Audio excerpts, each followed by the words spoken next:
Orthodontist is the one who straightens our teeth. आपने देखा होगा किसी के दांत बहुत टेढ़े मेढ़े से होते हैं तो उसमें ब्रेसेस या आजकल टूथ से अलाइनर्स आ रहे हैं, ये लगाए जाते हैं। तो जो ये काम करता है वो होते हैं कौन? ऑर्थोडोंटिस्ट। कौन होता है? ऑर्थोडोंटिस्ट। जैसे हड्डियां सीधे करने वाले ऑर्थोपेडिस्ट, वैसे दांत सीधे करने वाले ऑर्थोडोंटिस्ट। प्रॉब्लम इज दिस, क्योंकि हमारे यहाँ हमेशा से एक वर्ड डेंटिस्ट यूज होता है, कुछ भी है डेंटिस्ट क्या जा रहे हैं, डेंटिस्ट के भी जो है आगे बाइफर्केशन है अकॉर्डिंग टू द एरिया। समझ में आ रही? तो जो सीधा कर रहा है दांत वो है ऑर्थोडोंटिस्ट। जो गम्स की ब्लीडिंग से डील कर रहा है, स्वेलिंग से डील कर रहा है, देखा होगा आप लोगों ने एडवर्टीजमेंट में, तो वो होते हैं पीरियडोडोंटिस्ट। क्या होते हैं? ठीक है। Second is one who like deals with the root canal therapy and the internal problems are teeth, अंदर nerves and all जो डील करते हैं वो होते हैं हमारे एंडोडोंटिस्ट। कौन होते हैं? जो दांत उखाड़ देता है, एकदम एक्सट्रैक्ट करते हैं ना टूथ, किसी के बहुत कीड़ा वीड़ा लग जाता है तो देखा एक्सट्रैक्ट द टूथ, है ना, तो जो एक्सट्रैक्शन करते हैं वो होते हैं, गेस करो, एक्सोडोंटिस्ट। क्या होते हैं? एग्जाम में डेंटिस्ट आंसर नहीं आएगा बेटा, देखो पढ़ाते सब है लेकिन जो हमें आए ही ना वो पढ़ाई किस काम की है? सीधी सी बात है। आपने कहा मैंने पढ़ा है मैम, डॉक्टर्स कवर करा है, मैंने आपसे 10 क्वेश्चन अराउंड पूछे, आप एक भी सही नहीं बता पाए। तो इसमें दो केसेस हैं, या तो आपने पढ़ा नहीं अच्छे से या आपको पढ़ाई नहीं गया है। सच क्या है ये आपको पता है, मुझे नहीं पता। ठीक है, तो पढ़ाई वो करनी चाहिए जो रेलिवेंट हो और हमारे एग्जाम में आए, जिससे हमारे मार्क्स आए। We are not here to gain the knowledge, हम यहाँ आए हैं सिलेक्शन लेने के लिए, तो जो हमें जरूरी है सिलेक्शन के लिए वो हमें आना चाहिए। It is as simple as that. सीधी सी बात है। ठीक है भाई, ज्ञान लेने के लिए ये कोचिंग नहीं है। आप कहीं भी पढ़ो, आराम से स्कूल में एडमिशन कराओ, पढ़ते रहो। हमारा 6 महीने में पेपर है, 3 महीने में पेपर है, ठीक है, हमें उसमें क्वालिफाई होना है, उसके लिए जो भी चीजें इंपॉर्टेंट हमें आनी चाहिए। It is as simple as that. ठीक है, जो मैंने पहला क्वेश्चन पूछा था आपसे साइकोलॉजिस्ट और साइकाइट्रिस्ट में, पहली बात तो ब्रेन और माइंड दो अलग चीज है। Brain is a body organ. जब हम बॉडी के ऑर्गन को काउंट करते हैं तो ब्रेन को क्या करते हैं एज अ बॉडी ऑर्गन। जो डील करता है न्यूरोलॉजिस्ट, कौन डील करता है? जैसे ब्रेन में ट्यूमर हो गया है, एक्सीडेंट में कोई गांठ बन गई, चोट लग गई, कहीं पर क्लॉटिंग हो गई, लोगों के आजकल क्लॉटिंग हो जाती है, देखा होगा, ब्रेन हैमरेज हो जाता है, तो माइंड हैमरेज नहीं होता, क्या होता है? ब्रेन हैमरेज होता है। तो ब्रेन से कौन डील करता है? न्यूरोलॉजिस्ट। ब्रेन और साथ में ये स्पाइनल कॉर्ड पूरा, ठीक है, ये सब कौन डील करता है? न्यूरोलॉजिस्ट। लेकिन जैसे ही बात साइकाइट्रिस्ट की आती है, अब यहाँ पे आ जाता है आपका माइंड, मतलब आपका मन। जब आपका मन दुखी है, आपका मन बीमार है, जैसे आपका शरीर बीमार होता है तो यू विजिट द डॉक्टर्स, वैसे जब आपका मन बीमार होता है आप कहाँ जाते हो? साइकाइट्रिस्ट के पास। It is very simple. ठीक है, अब मन कैसे बीमार है? कुछ अच्छा नहीं लग रहा है, भूख नहीं आ रही हो रही है अच्छे से, खाने का मन नहीं है, नींद नहीं आ रही है, ब्रेकअप के बाद एकदम कबीर सिंह, तो ये सब का इलाज कौन करेगा? साइकाइट्रिस्ट। अब उसमें भी दो फैक्टर्स हैं। आपने देखा होगा आजकल बहुत फेमस वर्ड है, बहुत नॉर्मल, आजकल लोग डिप्रेशन बहुत नॉर्मली यूज करने लग गए हैं। आज के 10 साल पहले डिप्रेशन वॉज अ टैबू। अरे डिप्रेशन में वो मतलब पागल है। 10 साल पहले कोई डिप्रेशन में है तो मतलब वो क्या है? को है दूर, उससे बच्चे दूर रहते थे। सुना होगा आप लोगों ने, अपने पापा लोगों के मुंह से भी सुना होगा ये सारी चीजें। आज की डेट में हर दूसरा इंसान क्या बोल रहा है? यार I am feeling very depressed. बिल्कुल जैसे हलवा पापड़ नहीं हो गया, एकदम normal, just like that depression हम लोग यूज करने लग गए हैं। डिप्रेशन भी दो टाइप का होता है। मान लेते हैं आपकी कोई अच्छी दोस्त थी, आप लोग साल भर बात किए, समहाउ उसने अचानक आपसे अपना बिहेवियर चेंज कर दिया। अब वो आपसे वैसे ही बात नहीं करी, तो एज अ ह्यूमन माइंड आपको बुरा लगता है कि यार पहले ऐसे बिहेव करती थी, अब देखो बिल्कुल देख के अवॉइड कर रही है, आपको बुरा लगता है, आप ओवर थिंकिंग करते हो, उससे आपके हार्मोन्स, आपके इमोशंस डिस्टर्ब होते हैं। तो हल्की फुल्की डिस्टर्बेंस है, पेरेंट्स की लड़ाई की वजह से, बड़े भाई से नहीं बन रही है, घर में प्रॉपर्टी का इशू चल रहा है, पढ़ाई नहीं कर पा रहा हूँ, अच्छे रिजल्ट्स नहीं आ रहे, तो छोटे मोटे जो प्रॉब्लम्स होते हैं वो कौन डील करता है? Psychologist, by the counselling methods. तुमसे बात करेंगे वो लोग, कहते हैं ना किसी से मन से बात कर लो खुल के तो भी बीमारी आधी रह जाती है, तो दैट आधी बीमारी इज लाइक वो ट्रीट कर देते हैं। लेकिन जहां पर आपको मेडिकेशंस की रिक्वायरमेंट होती है, हल्के फुल्के मेडिसिन, तो वो भी बोल देंगे कि यार रात में नींद नहीं आती, ठीक है कोई सेडेटिव ले लो, कोई एल्प्रोक्स ले लो, तो ये हल्का फुल्का मेडिकेशन वो कर सकते हैं। लेकिन जो डिप्रेशन में टाइप ऐसे bipolar disorder, double personality order, जिसको लोग भूत ऊत मानने लग जाते हैं, जब ऐसे ट्रीटमेंट्स की बारी आती है तो वो कौन करता है? साइकाइट्रिस्ट, क्योंकि उसने उसके लिए मेडिकली पढ़ाई करी है। समझ में आ रही बात? साइकोलॉजिस्ट, डियर जिंदगी देखी है आप लोगों ने? डियर जिंदगी मूवी किसने नहीं देखी? शाहरुख खान और आलिया भट्ट वाली देखिए थोड़ी बहुत। डियर जिंदगी में आलिया भट्ट को कुछ कुछ प्रॉब्लम्स थी, वो फिगर आउट कि मैं किस, ये होता है, आप समझो एक चीज, जब हम किसी कंफर्ट जोन में आ जाते हैं, जैसे अभी आप स्टूडेंट हो, आपका पढ़ाई करना है, कंफर्ट जोन है, आप मानो या ना मानो बड़ा कंफर्ट में हो कि हाँ बस बैग उठाना है, कोचिंग चले जाना है, ना घर से मतलब है ना किसी चीज से मतलब है। जैसे ही लाइफ ओवर होएगी आपको हर चीज से मतलब रखना पड़ेगा। जैसे मैं अपनी बात कर लूँ अगर, तो मैं एक डेफिनेट रूटीन को फॉलो कर रही हूँ, उस डेफिनेट रूटीन से जैसे ही निकलने की बारी आती है मुझे बहुत अनकंफर्ट होता है। आप समझ रहे हो मेरी बात? जैसे कोई इंसान एक लंबे रिलेशनशिप में जी रहा है तो उसको उस रिलेशनशिप की हैबिट हो जाती है, अब जैसे ही शादी की बारी आती है उसके अंदर अजीब से नर्वसनेस शुरू हो जाती है। वो श्योर है कि उसको उसी लड़की से शादी करनी है, लेकिन फिर भी वो ओवर थिंक कर रहा है कि यार शादी करने के बाद तो मतलब मैं बंध जाऊंगा, मैं ये कर, मतलब बहुत सारे मल्टीपल जो है सामने उसके इमोशंस आते हैं। तो ऐसे इमोशंस को कौन कंट्रोल करा देता है? आपके बच्चे के मार्क्स नहीं आ रहे तो पेरेंट्स उठा के किसके पास ले जाते हैं? बच्चे को साइकोलॉजिस्ट बेटा पढ़ने का मन क्यों नहीं करता है, क्या अच्छा लगता है, बातें एंड ऑल करना, काउंसलिंग प्रोवाइड कर देना, but the moment medication is required we need a psychiatrist. ये है माइनर बेसिक डिफरेंस। और दूसरी बात, ब्रेन है तो न्यूरोलॉजिस्ट, माइंड है तो साइकाइट्रिस्ट, ठीक है। वैसे तो आज क्लास वोकैबुलरी की नहीं है, हम लोग लॉजिकल रीजनिंग से स्टार्ट करेंगे। क्लैट आप लोग भले 6 महीने से प्रिपेयर कर रहे हो, लेकिन आप मुझे बता सकते हो क्या कि 6 महीने में आपने कौन सी ऐसी 6 बातें सीखी हैं that is mandatory to clear the CLAT. मतलब क्लैट निकालने के लिए ये चीज़ें तो इंपॉर्टेंट हैं, तो हैं, मतलब प्रीवियस ईयर क्वेश्चन इंपॉर्टेंट हैं। और डिसिप्लिन, वो तो हर काम में इंपॉर्टेंट है। रीडिंग स्पीड, हाँ नाइस वन। और फॉन्ट्स। देखो मैं तुम्हें एक बार एक चीज़ समझाने की कोशिश करती हूँ, शायद आप उससे अग्री करेंगे। क्लैट डील करता है लॉ से, ठीक है भाई, लॉ से डील करता है। अगर आप नॉर्मल प्रोसीडिंग्स देखो, सिर्फ मूवीज में देखो, अगर आप रियल लाइफ एक्सपीरियंस नहीं जानते हो तो, सुप्रीम कोर्ट हो या हाई कोर्ट हो या लोअर कोर्ट हो, सब में एक चीज का बहुत ज्यादा काम है, वो है the way you speak, the way you put all the things in front of everyone, है ना, the way you do the case studies. भाई बड़े बड़े केसेस हैं, उसकी छोटी से छोटी इन्फॉर्मेशन आपको करने के लिए बहुत हेल्पफुल हो सकती है। तो एक चीज तो फॉर श्योर है इस फील्ड के लिए कि आपको रीडिंग आपकी मस्ट होनी चाहिए। मेरा एक फ्रेंड है अभिनव मिश्रा, अभी वो भी एलएलएम कर रहा है, लेकिन वो सिंगापुर के डिस्ट्रिक्ट जज थे। तो I have been there like frequently, मैं उनसे मिलती रहती थी, तो मैंने देखा है उनका अपना एक स्टडी रूम हुआ करता था। ऑफिस से आने के बाद, फ्रेशन अप होने के बाद, he used to go there and 1-2-3 घंटे वो पढ़ा करते थे। तो he always used to say this कि जिस दिन से मैंने लॉ का सोचा था और आज का दिन है, भाई बच्चे मेरे जितने तो उनके भी बड़े बड़े बच्चे हैं, एक की शादी भी हो गई थी, लेकिन उनके 3 से 4 घंटे फिक्स थे पढ़ने के। उस दिन से किताब और कॉपी हाथ से छूटी ही नहीं बेटा, उनका ये स्टेटमेंट था। तो एक चीज तो क्लियर है, अगर आप रीडिंग से भाग रहे हो तो या तो आप क्लैट के एस्पिरेंट नहीं हो, या आपने दिल से क्लैट के बारे में सोचा ही नहीं है। रीडिंग इज मस्ट, है ना। आप रीडिंग से तो गिव अप नहीं कर सकते हो, चाहे कुछ भी हो जाए। रही बात जिसको इंटरेस्ट नहीं आता है, उसका इंटरेस्ट डेवलप किया जा सकता है विद द राइट कंटेंट। आप समझ रहे हो, reading is not boring, the content we are reading, the way we are reading. क्योंकि हमें रीडिंग का, हम लोग देखो यूपी के बच्चे हैं, आप चाहे डीपीएस में पढ़ लो, चाहे एलपीएस में पढ़ लो, चाहे सीएमएस में पढ़ लो, मैं भी एलपीएस के एलुमनाई हूँ, बट हमारे यहाँ रीडिंग का कल्चर नहीं है। लाइब्रेरीज तो है, लाइब्रेरी का एक पीरियड भी है, लाइब्रेरियन भी है, बुक्स भी है, टाइम भी है, बट कोई ये नहीं सिखाता कि बेटा पढ़ना कैसे है, कैसे बुक्स को अप्रोच करना है। किसी ने सीखा हो तो आप मुझे बताओ, any one of you in your school? नहीं ना। अब ये प्रॉब्लम सामने आ रही है क्लैट में कि कैसे रीड किया जाए, क्योंकि भाई पूरा पूरा 2 सेक्शन, तो इनफैक्ट नॉट द 2 सेक्शंस, पूरा सेक्शन रीडिंग बेस आ रहा है। मैथ्स भी सेट में आ रही है, पूरी रीड करने के बाद आपको टेबल बनानी पड़ रही है। लीगल भी वैसे ही आ रहा है, जीके भी पूरा पैराग्राफ्स में आ रहा है। तो एक चीज तो पक्की है, क्लैट वाले क्या चाहते हैं कि 120 मिनट में आपको कितने पैसेज पढ़ने की हैबिट होनी चाहिए? हाँ बहुत सारे, पहले बोला 10 वगैरह, बहुत सारे। भाई इंग्लिश में कितने पैसेज होते हैं? Same goes with logical reasoning, कभी 6 कभी 5, सेम गोज विद लीगल। हम 5-5 भी एवरेज अगर मान लें, जो कि कम है, 6-6 मान लो चलो, तो भी कितने हो गए? 30 पैसेजेस पढ़ने हैं, और एक पैसेज में कितने वर्ड्स होते हैं इंग्लिश में और सीआर में? नहीं नहीं, ज़्यादा होता है, और सीआर में ज़्यादा होता है, सीआर में भी होता है और आरसी में भी ज़्यादा होता है। तो ओवरऑल देर वांट कि आपका 2 घंटा रीडिंग की हैबिट होनी चाहिए। तो पहली बात जो आज से आपको करनी है, वो करनी है रीडिंग। उसके लिए आई हैव अ सोल्यूशन। मुझे पता है आप लोगों को रीडिंग में प्रॉब्लम आएगी, मैं जानती हूँ कि I am training students since 5-6 years. मैं आप लोगों का एक ग्रुप बनवाऊंगी, उसमें डेली मैं द हिंदू या टाइम्स ऑफ इंडिया या इकोनॉमिक टाइम्स के एडिटोरियल भेजूंगी, उस पर बेस्ड 5-7 क्वेश्चन की क्विज भेजूंगी, जिससे आपने जो पढ़ा है उस पर बेस्ड आपको वही क्वेश्चन सॉल्व करने होंगे। तो उससे 2 चीज़ें होंगी, आपको पढ़ा हुआ अगर समझ में आया है तो क्वेश्चन सही हो जाएंगे आपके, और आप अपनी रीडिंग स्किल्स को एनालाइज कर पाओगे। अगर क्वेश्चन गलत हो रहे हैं मतलब रीडिंग में प्रॉब्लम आ रही है आपको। भाई आप रीड तो कर रहे हो, चलो मैंने बोला कि आज आपको 1 घंटे रीड करना है, कर लिया 1 घंटे रीड, लेकिन मैं सही समझ रहा हूँ या गलत समझ रहा हूँ ये बताने वाला भी तो कोई होना चाहिए। इट्स वेरी सिंपल, ये क्वेश्चन तो सबके साथ आता है। आपने कहा मैम 1 घंटा मैं पढ़ लूंगा, लेकिन 1 घंटा पढ़ने के बाद मैंने क्या समझा ये कौन फिगर आउट करेगा मेरा? That is what the mentorship required. वहां पर आता है एक गुरु का रोल कि भाई मेरे बच्चे ने पढ़ा है 1 घंटे, उसने ये एडिटोरियल पढ़ा है, क्वेश्चंस लगाए हैं, अगर उसके क्वेश्चन सही जा रहे हैं, सही डायरेक्शन में सोचना सीख रहा है, तो मतलब रीडिंग ऑन ट्रैक है। लेकिन रीडिंग इस ईस्ट है और आपका अंडरस्टैंडिंग वेस्ट है, तो मतलब प्रॉब्लम है। उस प्रॉब्लम को ब्रिज करूंगी मैं। तो एक ग्रुप बनाएंगे, उसमें मैं आपको ट्यूटोरियल सेंड करूंगी, उस पर बेस्ड क्विज सेंड करूंगी, 24 घंटे में उसके आंसर्स भी भेजूंगी।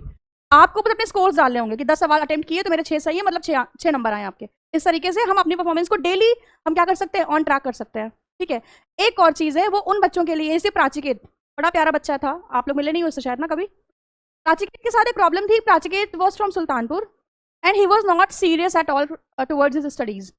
शुरू के 3 महीने वो बिल्कुल भी सीरियस नहीं था, मतलब नॉर्मल क्लास में आना, क्लासेस करना, जैसे बॉयज़ होते हैं फनी क्यूट वैसा सा था थोड़ा-सा, शैतानियाँ करना एंड ऑल करना। एक दिन उसकी मदर ना कोचिंग करती हैं। उनकी मदर ने मुझसे पूछा कि मैम मेरा एक ही बेटा है, ठीक है? और हम दोनों हस्बैंड वाइफ टीचर हैं।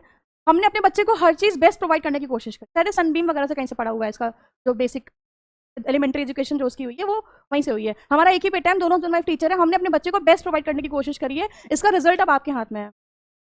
अब मैं भी उस दौर से गुजरी हूँ जब हमारे पेरेंट्स किसी टीचर पे इस तरीके से रिलाई करते तो टीचर सिर्फ सुन लेते हैं, हाँ हाँ हो जाएगा डोंट वरी, कोई कुछ करता नहीं है, ये आपको भी पता है, ठीक है? मैंने प्राचीकत को बुलाया, आधी से पौन घंटे मैंने उसे समझाया कि बेटा देखो तुम्हें जो करना है ना लाइफ में तुम करोगे वैसे भी। मैंने उसको कुछ ऐसी चीज़ें बताई जिससे थोड़ा वो मोटिवेट हुआ, मतलब that was one two one talk. उसके कुछ प्रीवियस स्कार्स थे, कुछ थोड़ी मोड़ी चीज़ें जो उसकी पुरानी लाइफ की थी, जो उसे प्रॉब्लम करती थी, उसके बारे में बात करी, पढ़ाई कैसे करनी उसके बारे में बात करी। मैंने उसको अपना फ़ोन नंबर भी दिया कि तुम जब भी पढ़ने बैठोगे तुम्हें कुछ भी समझ में नहीं आएगा, at the same time you will drop the doubt and I clear it. ऐसा मैंने उसके साथ 6 महीने करा and I think right now he is in Jodhpur, I guess अभी वो जोधपुर कॉलेज में पढ़ रहा है। तो हर बच्चे के अंदर करने की इच्छा भी होती है और उसके अंदर पावर और कैपेबिलिटीज भी होती हैं, you just need the right push. और ये 3 महीने उस पुश के लिए बहुत ज़रूरी हैं। अपनी प्रिपरेशन को ट्रैक पे रखना, अपने मेंटोर से कनेक्टेड रहना, मॉक्स के एनालिसिस में हेल्प लेना, यही है जो आपको सिलेक्शन कराएगा, एनएलयू तक लेकर के जाएगा। तो विल स्टार्ट क्विकली।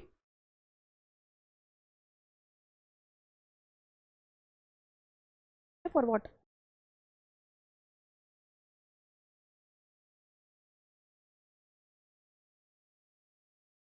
नहीं कर रहा बट क्या क्या टक।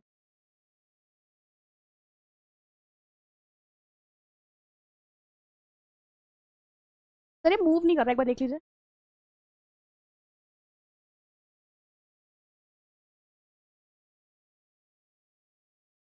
Okay,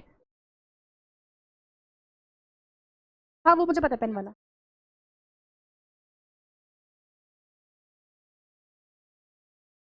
thank you. मेरे से ही निकल रहा है। Okay single. हर बोर्ड का अपना अलग होता है, किसी कहीं पे 3 3 3 फिंगर्स होती है, किसी में 2 फिंगर होता है। स्ट्रैटेजी बहुत इंपॉर्टेंट है, ठीक है? स्टार्ट करते हैं, 70 से 75 दिन के आसपास अपने पास है मोटा मोटी, 76 around, very good. Which is not less, which is not more. Time कभी कम या ज़्यादा नहीं होता है, टाइम की यूटिलिटी डिसाइड करती है कि टाइम कम है टाइम ज़्यादा है। मैं ऐसे बच्चों को भी जानती हूँ जो 2 महीने में यूपीएससी का प्रीलिम्स क्लियर किए बैठे हैं। तो टाइम का तो एक्सक्यूज है ही नहीं, ठीक है? आप उन दिनों में कितने घंटे यूटिलाइज कर रहे हो मैटर ये करता है। तो time is not less, not more. और बहुत बड़े इनलाइटेंड पुरुष ने एक बात कही थी, it is no matter what you can always begin again. पता है किसने कहा था? हाँ, कुछ आइडिया है? No matter how difficult your past is you can always begin again. Gautam Buddha ने कहा था, और अभी तक उनसे एनलाइटेंड किसी को माना नहीं गया है, ठीक है? तो ये बात बिल्कुल सच है, आपने पढ़ी हो कुछ चीज़ें या नहीं पढ़ा हो, आज से आपको पढ़ना है और एग्जाम की डेट तक ऐसे ही रिदम में पढ़ाई करनी है, ठीक है? No matter what you did, I will not ask again now क्या हुआ था पहले, करा नहीं करा, अभी से करना है, ये दिमाग में बिठा लीजिए। और आपको कुछ नहीं आता है उसके लिए आप जिम्मेदार नहीं हो। तो प्लीज़ ये गिल्ट मत रखिएगा कि हमें ये नहीं आता, मैं मैम से कैसे पूछूं। मुझे पता है सब अलग अलग स्कूल के बैकग्राउंड से हैं, स्कूल में पढ़ाई कैसे होती है ये हम सब जानते हैं, ठीक है? चाहे वो कोई भी स्कूल हो। तो please be very frank while asking, ठीक है? कुछ भी नहीं आ रहा है तो you can ask me right there, otherwise you can take my number from there and you can ask me on WhatsApp also कि कुछ डाउट्स है तो। पहली चीज़ जो करनी है वो करनी है रिसर्च योर रिसोर्सेज।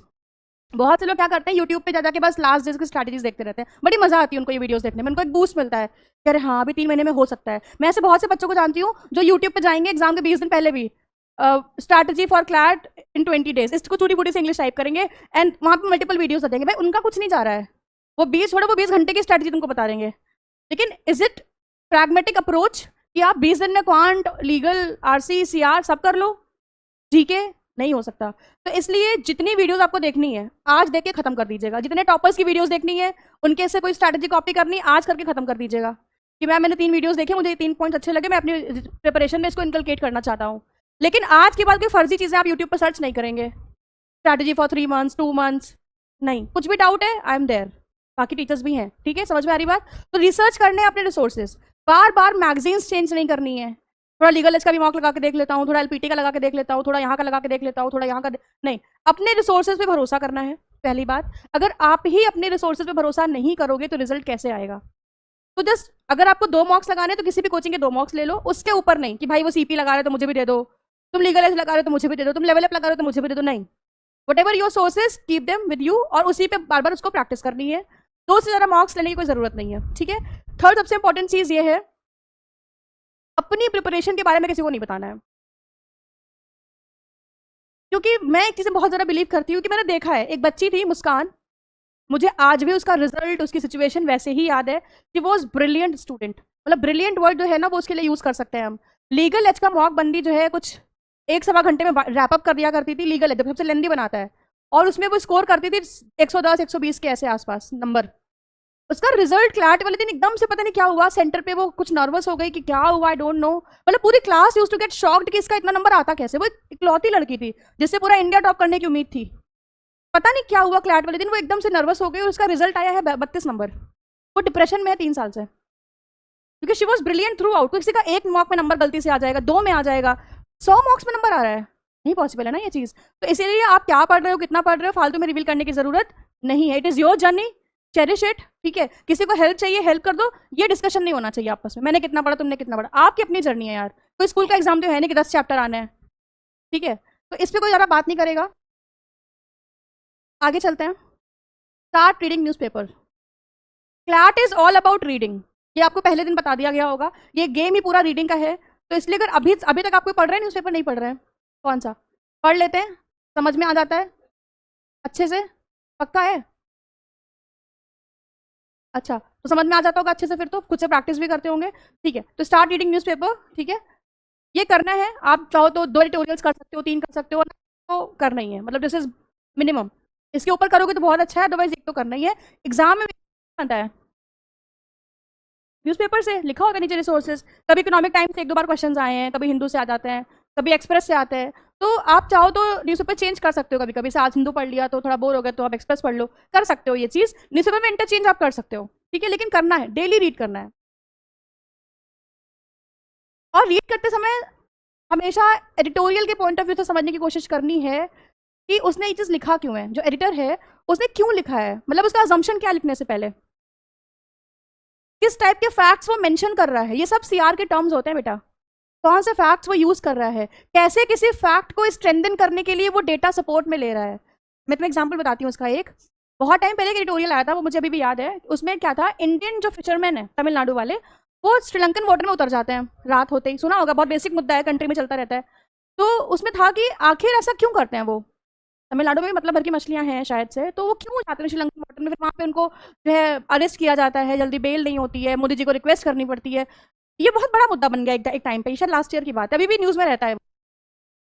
तो वहां पर एडिटोरियल में जो एडिटर है उसने इस न्यूज से रिलेटेड एक लैंड सपोर्ट ले रखा था। लैंड सपोर्ट समझते हैं ना, जब हम अपनी बात को स्ट्रेंथन करने के लिए किसी से बोलते हैं कि भाई तुम भी बोलो ना, हम बोलते मम्मी आज ना स्कूल में टीचर ने मुझे फालतू में मार दिया, अच्छा आपको मेरी बात पे विश्वास नहीं, आप रिया से पूछ लो। तो अब ना रिया इज गिविंग कन्वर्सेशन आपको, आप मम्मी का है, लेकिन आप सपोर्ट किससे मांग रहे हो, ये होता है लैंड सपोर्ट। क्या होता है, जब हमें अपनी बात को प्रूव करने के लिए एक आउटसाइडर को लाना पड़े या एक आउटसाइड की इंफॉर्मेशन को लाना पड़े एज अ फैक्ट, तब आपकी बात को मजबूती मिलेगी, तब आप क्या उसको क्या बोलेंगे हम, लैंड सपोर्ट, ठीक है। तो अब वहां पर उन्होंने पूरी बात बताई कि हाँ ठीक है, श्रीलंकन वाटर में चले जाते हैं, उनकी वाइफ परेशान होती है, बच्चे परेशान होते हैं, गवर्नमेंट को रिक्वेस्ट करनी पड़ रही है। तो वहां पर एडिटर ने एक बात लिखी थी, वहां पे क्वेश्चन भी बना था ये एग्जाम में, कि क्यों ऐसा कर रहे हैं तमिलनाडु के जो फिशरमैन हैं, वैसा क्यों कर रहे हैं कि वो श्रीलंकन वाटर्स में जाते हैं। तो वहां पर एक स्टेटमेंट लिखा हुआ था बेटा, समझना एक बार, उस पूरे पैसेज में वो बात कहीं भी मेंशन नहीं, उस पूरे पैसेज में ये एक लाइन जो मैं बोलने जा रही हूँ वो कहीं भी मेंशन नहीं थी, बट आंसर यही करेक्ट था। वो बात ये थी कि इंडियन फिशरमैन के पास इतना भी नहीं होता है कि वो डेली की 2 ब्रेड्स खा सके।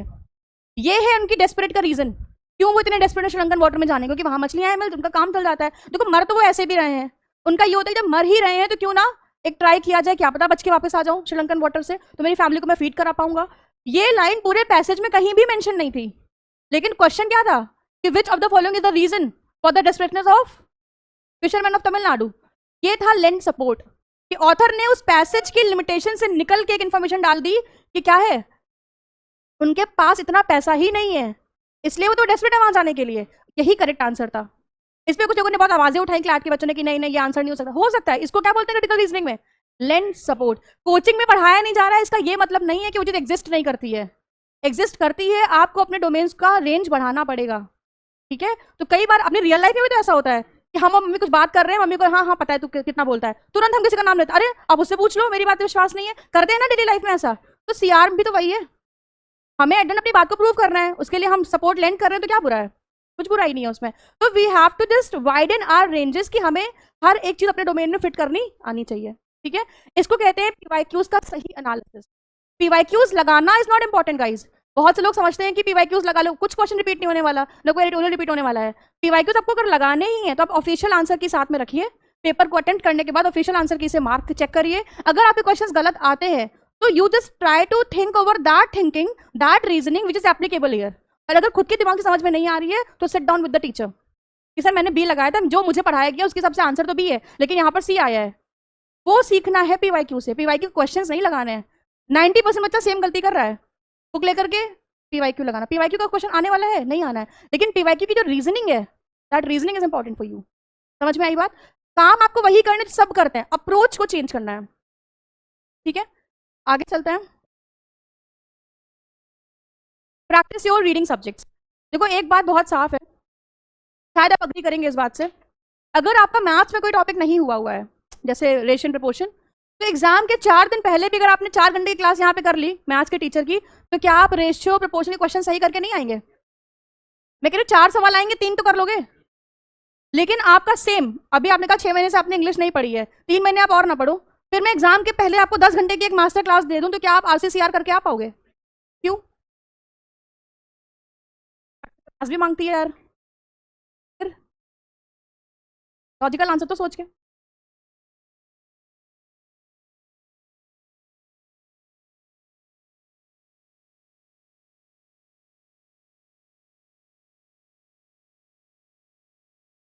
बोलो। English is a language which is treated as a subject after 1906।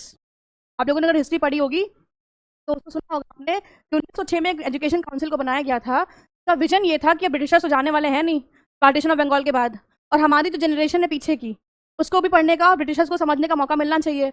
और समझ आप तभी पाओगे जब आप लैंग्वेज में कंफर्टेबल हो गए। तो आप स्कूल चाहे संस्कृत मीडियम चलाओ या हिंदी मीडियम चलाओ, एक सब्जेक्ट उसमें क्या इंपॉर्टेंट है? तो वो पहली बार था जब भाषा को एज अ सब्जेक्ट कंपल्जन किया गया था, क्योंकि language can not be compulsory, language कभी भी कंपल्सरी नहीं हो सकती थी, ठीक है? तो सब्जेक्ट को हम कंपल्शन बना सकते हैं।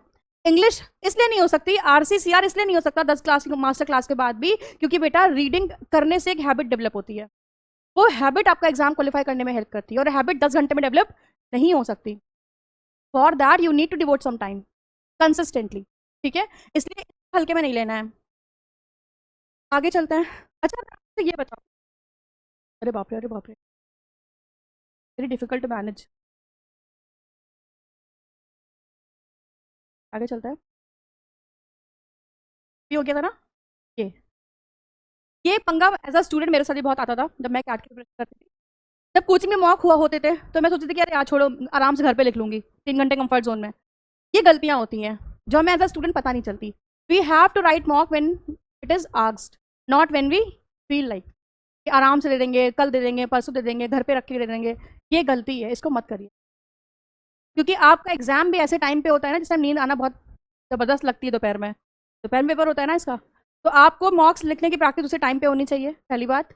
और तभी लिखना जबकि टीचर्स आपको बोल रहे हैं। खुद से आप प्रैक्टिस कर सकते हो, घर पे लिखने का कोई मन कर रहा है आप लिखो, लेकिन तब भी लिखना जबकि टीचर्स बोल रहे हैं। उसकी जगह आप खुद से नहीं बोलेंगे कि मैम आज नहीं, आज आज मूड नहीं है। एग्जाम मूड से तो नहीं निकलेगा, आपका मूड घर पे देने का हो रहा है, आराम से लिखो मॉक, कोई दिक्कत नहीं है। लेकिन जब यहाँ बोला जा रहा है तो भी लिखना है, मन को मानकर। सेम विद यू बेटा, ठीक है? क्योंकि as a girl we have different kind of moods. आज तबीयत नहीं सही है, आज डाउन फील हो रहा है, तो हम लड़कियों के तो और ही नखरे होते हैं, कल कर लूंगी, आज कर लूंगी, अभी मन बहुत खराब है, अभी पेट में दर्द, कुछ भी हो। मेरे 3 एग्जाम्स इंपॉर्टेंट थे लाइफ के, तीनों में आई वॉज ऑन पीरियड्स। तो यू नेवर नो, ठीक है? हमें लड़कियों को एक चैलेंज में एक्स्ट्रा मिलता है, वो हमें एक्सेप्ट करना पड़ेगा। तो अगर हमारा मेंस्ट्रुअल साइकिल का टाइम पीरियड है तो भी हमें उस पीरियड में भी लिखने की आदत होनी चाहिए, 2 घंटे बैठने की हैबिट होनी चाहिए। We can't give this lame excuse, that's a part of our body, system, ठीक है। तो हमें उसके लिए भी अगेंस्ट मेहनत करनी है, ये समझ लो अच्छे से। अगर अभी तक मनमौजी करते आ रहे हो तो आज से नहीं करनी है। अगर बोला गया है लिखना है तो मतलब लिखना है, कुछ नहीं हो सकता उसका। 3 महीने की तो 3 महीने भी नहीं, 70-75 दिन की बात रह गई है। Sections that ensure you the gateway of NLU. अगर आपको लगता है जीके पढ़ के, मैथ्स पढ़ के आप एनएलयू निकाल लोगे तो आप गलत फहमी में जी रहे हो। 3 सब्जेक्ट्स ऐसे हैं जो डिसाइड करते हैं कि आप एनएलयू जा भी रहे हो या नहीं जा रहे हो। वो 3 कौन कौन से गेस कर सकते हो? Legal, logical, RC. ये 3 सब्जेक्ट डिसाइड, जिसका ये 3 सेक्शन बिगड़ गया उसका पेपर बिगड़ गया, जिसका ये 3 बन गया उसका पेपर बन गया, क्योंकि ये 3 सेक्शन डिसाइड कर देते हैं कि आप इस साल एनएलयू जाने वाले हो भी या नहीं। जाने वाले हो तो मतलब ये 3 सेक्शन आपके कंट्रोल में है। ट्रस्ट मी, आप कोई टॉपर की वीडियो देख लो, आप चाहे कितने भी सर्वे वगैरह करा लो, ये मैं एक्सपीरियंस आपको बात बोल रही हूँ कि क्लैट निकालने के लिए 3 sections are mandatory, RC, CR and legal. तो एक चीज तो पक्की है, that is RC, logical reasoning and legal reasoning. कुछ भी हो जाए इन 3 से वफादारी आपको रखनी पड़ेगी। अभी तक नहीं पढ़ा कोई बात नहीं, अभी टाइम है, हम पढ़ेंगे, सीखेंगे, आगे बढ़ेंगे, बट इन 3 सेक्शंस को मेंटेन करके चलना है if you are a serious aspirant of CLAT 2026। ये 3 सेक्शंस करने ही करने हैं, ठीक है। आप कौन से वाले एनएलयू जा रहे हो? Sections that improve your rank, Jodhpur मिलेगा कि बैंगलोर मिलेगा कि शिमला में पढ़ोगे कि अपना इलाहाबाद वाला आरपी एनएलयू, राजेंद्र प्रसाद वाला, क्या मिलेगा, राम मनोहर लोहिया जाओगे, ये सब कौन डिसाइड कर देता है? क्वांट और, क्योंकि बेस बना दिया किसने? आरसीसीआर लीगल ने। मतलब जा तो रहे हैं, मतलब 90 के आसपास तो पहुंच गए हैं, तो मतलब कोई ना कोई एनएलयू तो मिलना निश्चित है, कंफर्म्ड है। अब आपको मन का कॉलेज चाहिए तो उसके लिए क्या करना पड़ेगा? एक्स्ट्रा एफर्ट्स, ये आपके रैंक इंप्रूव कर देंगे। समझ में आई बात? तो इन्हीं सेक्शन को पढ़ना भी है उसी पोर्शन में। पहले तो बेटा लोग किनारे पे आना चाहते हैं, डूबने से तो अच्छे कहाँ रहो। तो पहले किनारा लगाने के लिए क्या करना पड़ेगा आपको? डेली प्रैक्टिस करनी है रीडिंग की, साथ में आरसी लगाना है, सीआर लगाना है और लीगल करना है। अब जब किनारा की व्यवस्था हो जाए तो लोग सोचते हैं चलो आप कुछ अच्छा, कुछ एक अच्छा अपना कुछ होटल वोटल भी बन जाए, आइलैंड के किनारे पड़े रहें, बढ़िया एंजॉय करें। तो उसके लिए यू नीड जीके। जीके सबसे अच्छा मल्टीपल, हो तो गई होगा लगभग सारी चीजें, करंट पढ़ते रहिए और पुराना रिवाइज करते रहिए। सेटअप पॉइंट लगा दीजिए, 15 आधे घंटे से ऊपर नहीं लगेगा सब इतना करने में। अब आते हैं क्रिटिकल रीजनिंग पे, बट क्रिटिकल रीजनिंग से पहले मैं कुछ बोलूंगी। Do you know what is critical reasoning? What is critical reasoning? आ जाओ। पेपर देखा आप लोगों ने क्लैट का? हाँ, तो क्या देखा, क्या समझ में आया, क्या पूछते हैं वो लोग? और और सब तो लिखा हुआ है, पढ़ पढ़ के बोल रहे हो। बैठ जाओ बेटा। Okay, why it is known as critical reasoning? चलो ठीक है, हटाओ, लॉजिकल रीजनिंग समझ में आता है। लॉजिकल रीजनिंग और क्रिटिकल रीजनिंग क्यों पूछते हैं आपसे? What is critical in that? Critical का मतलब क्या होता है?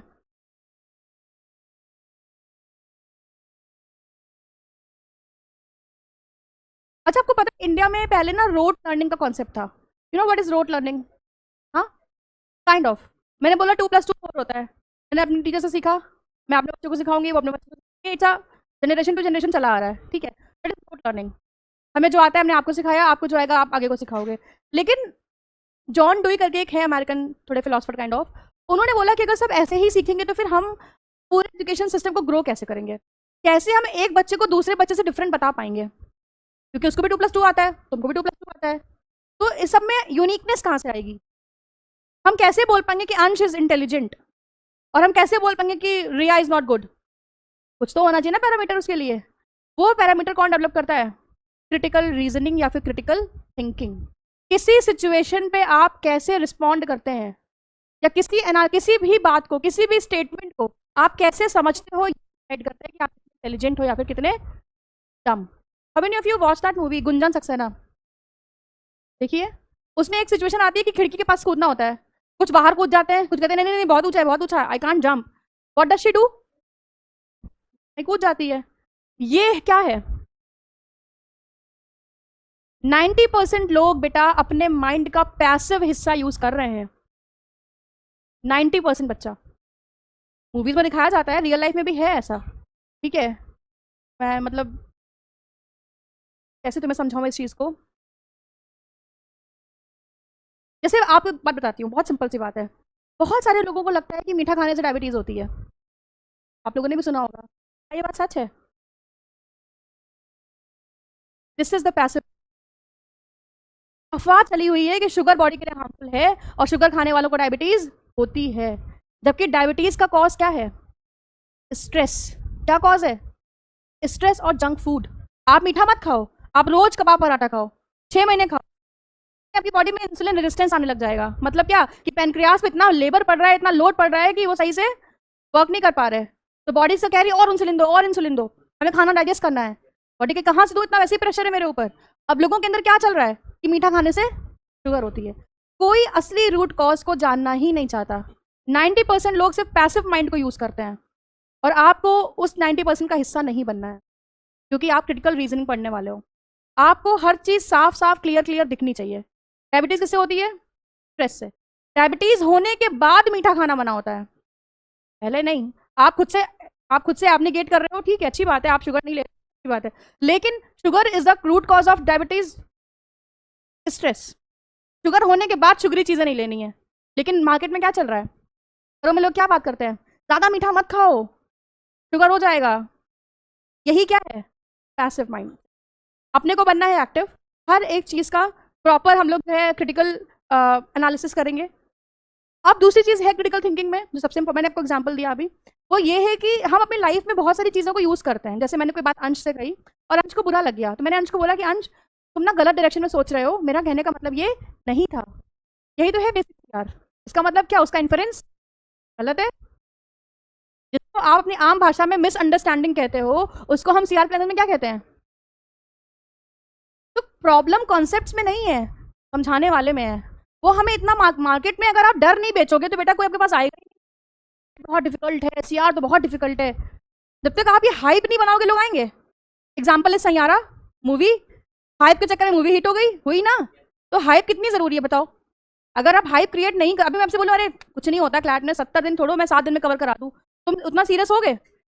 पहले तो जरूरी है वो हाइप क्रिएट करना। It is very difficult, it is very difficult, it is not at all difficult. You just need the right teacher in your life. ठीक है, 3 इडियट्स वाला हाल है। तो सीआर बिल्कुल भी डिफिकल्ट नहीं है, बहुत ही लूसिड है। आपको अपनी डेली लाइफ से कवर करना है। वो भाई साहब पहली सीट पे बैठ के फोन चलाया जा रहा है। Anything urgent? गर्लफ्रेंड का मैसेज है? नहीं है तो कोई भी कोई बात नहीं। भैया का था, भैया को। एनीवेज स्टार्ट करते हैं। देखो कुछ फैक्ट्स हैं, जैसे आर्ग्यूमेंट आप लोगों ने सुना होगा, मैंने यहाँ मेंशन नहीं किया क्योंकि बहुत बेसिक था।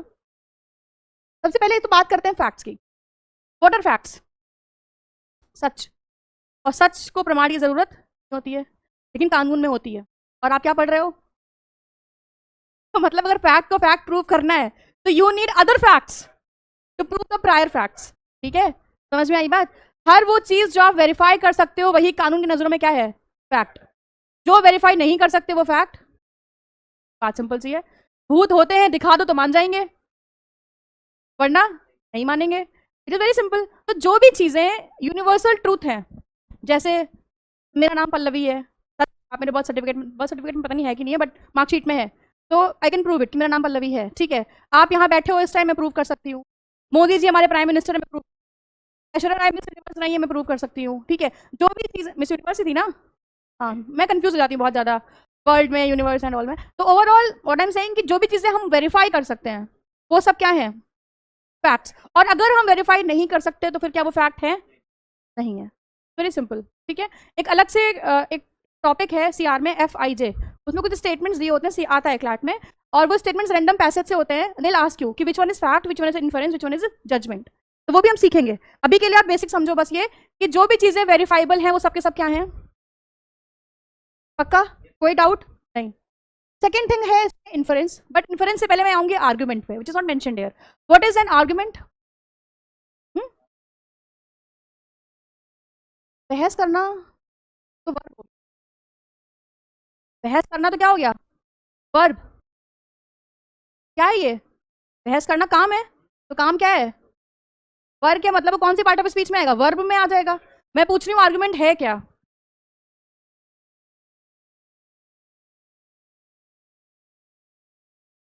अच्छा ठीक है, उससे भी पहले एक ग्रामर का question. What is noun? What is noun? किसने बोला? प्लेस, पर्सन और एक्सेट्रा में क्या क्या आएगा?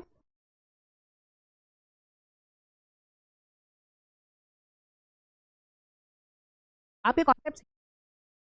Noun is everything. What is noun? जो कुछ इस दुनिया में प्रेजेंट है वो सब कुछ क्या है? और जो कुछ प्रेजेंट नहीं है वो भी क्या है? क्योंकि वो एब्स्ट्रैक्ट है।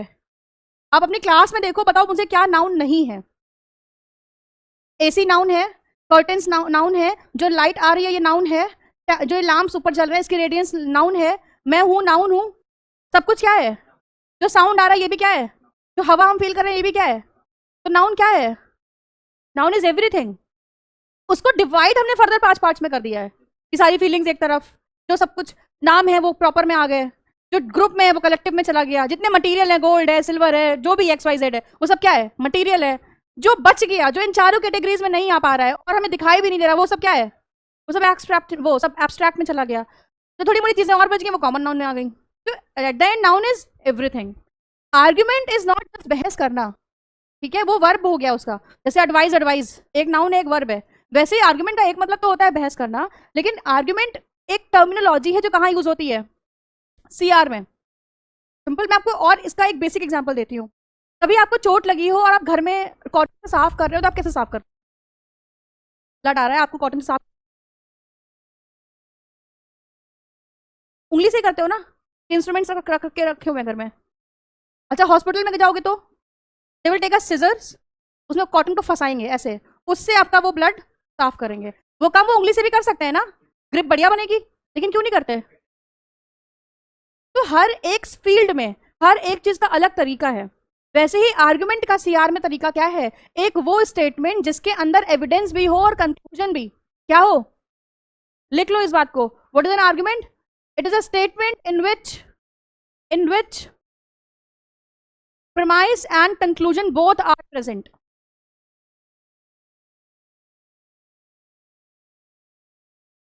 It is a statement in which premise and conclusion both are present. Premise को ब्रैकेट में लिखना है, evidence and conclusion both are present together. Both are present together.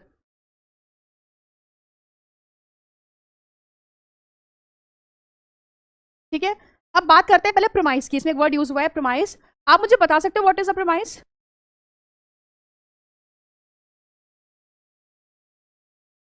Evidence, fact से अच्छा वर्ड क्या है? जो भी, अब आपको पता होगा एक चीज, जो भी चीज एविडेंशियल इन नेचर है वो सब क्या है? प्रोमाइस। क्योंकि बिना एविडेंस के आप कंक्लूजन तक नहीं पहुंच सकते हो। पहुंच सकते हो? नहीं। फॉर एग्जाम्पल बोला Virat Kohli has given some devastating performances in the previous matches, so captain has decided that he will not play the test match. What is the conclusion in that? He will not play the test match, और evidence क्या है? Yes, पिछले के matches की performance अच्छी नहीं थी, ये एविडेंस है जो कहां लीड कर रहा है?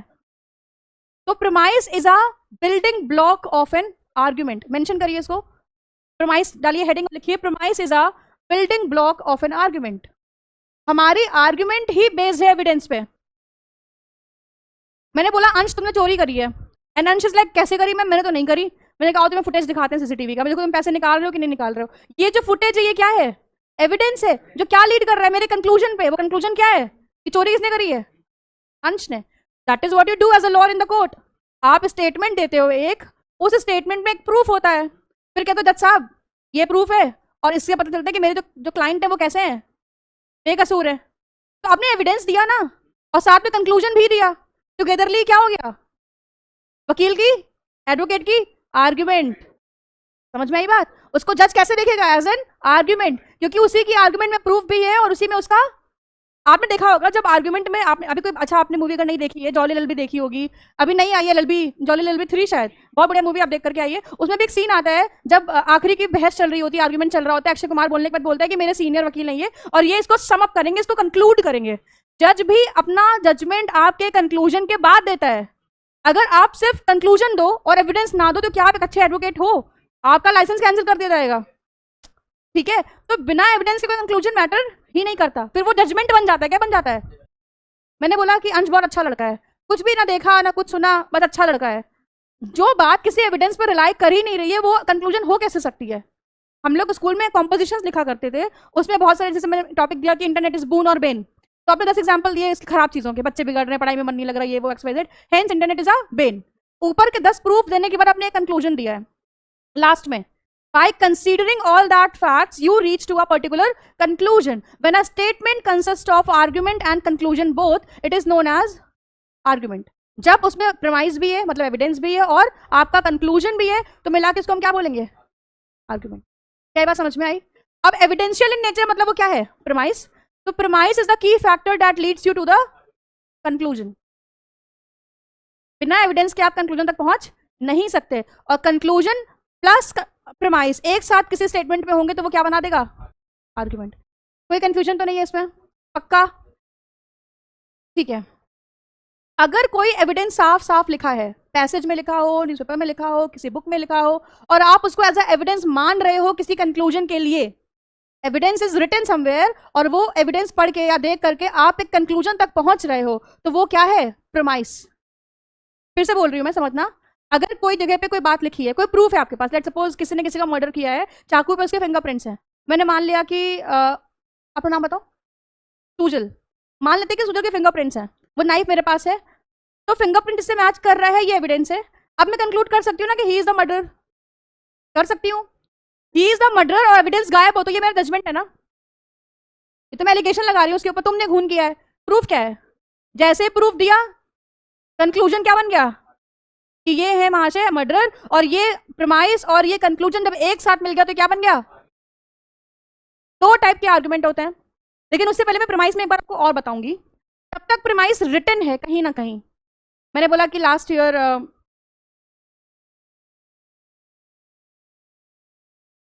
मैंने बोला कि लास्ट ईयर एक ही सिटी में एक मंथ में 10 लड़कियों का रेप हुआ है, ठीक है, और मैंने कंक्लूजन बनाया कि I think we should invest more money on women protection safety, ठीक है।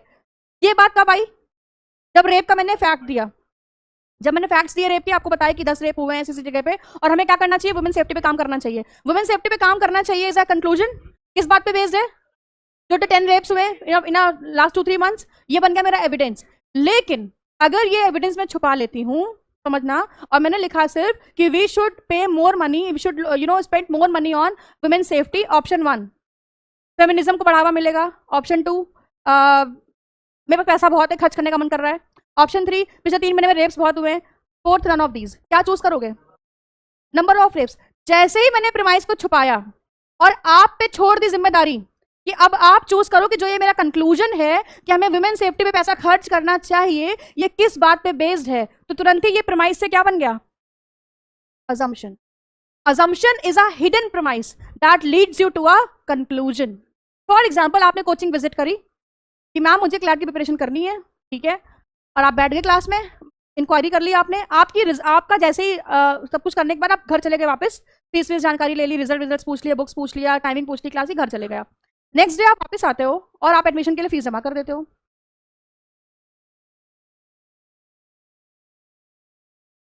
सर ने आपने फीस कर दिया। अब आप मुझे बताओ, आपने जब कल इंक्वायरी ली थी, रिजल्ट्स देखे थे, तो आप में एक बात आई थी कि मैं अगर इस कोचिंग में पढ़ूंगा तो मेरा सिलेक्शन हो जाएगा। क्यों हो जाएगा? क्योंकि मैंने वहां पर बाहर रिजल्ट्स देखे थे, सर बता रहे थे कि ये बच्चे मुझसे भी पढ़ने में बुरे थे और इनका एग्जाम निकल गया, तो मेरा भी हो जाएगा। लेकिन क्या ये बात तुमने फीस सबमिट करते समय सर को बोली कि सर आपको पता है मैं वापस क्यों आया हूँ? क्योंकि आपने कहा था कि ये तुमसे भी पढ़ने में बेकार थे और तुम्हारा भी सिलेक्शन हो जाएगा। बोली आपने? मन में रखा, मन में रखा ना इस बात को। लेकिन संकल्प सर ने क्या सोचा होगा कि बच्चे को मेरी बात समझ में आ गई है, इसीलिए वो क्या देने आया है। समझ में आई बात?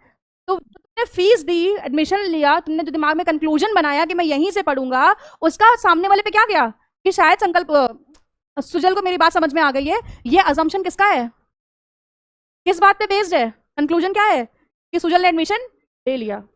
मैंने कोई रेसिपी बनाई किसी रेस्टोरेंट में, लेट सपोज मैं एक शेफ हूँ, मैंने पिज्जा बनाया, आपको खिलाया, और आप 2 दिन बाद फिर से वो पिज्जा खाने आ गए, तो आपने मुझसे कहा नहीं है, आपने सिर्फ ऑर्डर करा है कि I need same margherita pizza. अब मैं मन में खुश हो रही हूँ कि शायद सुजल को मेरा बनाया हुआ पिज्जा बहुत पसंद आ गया है, इसलिए वो दोबारा आया है।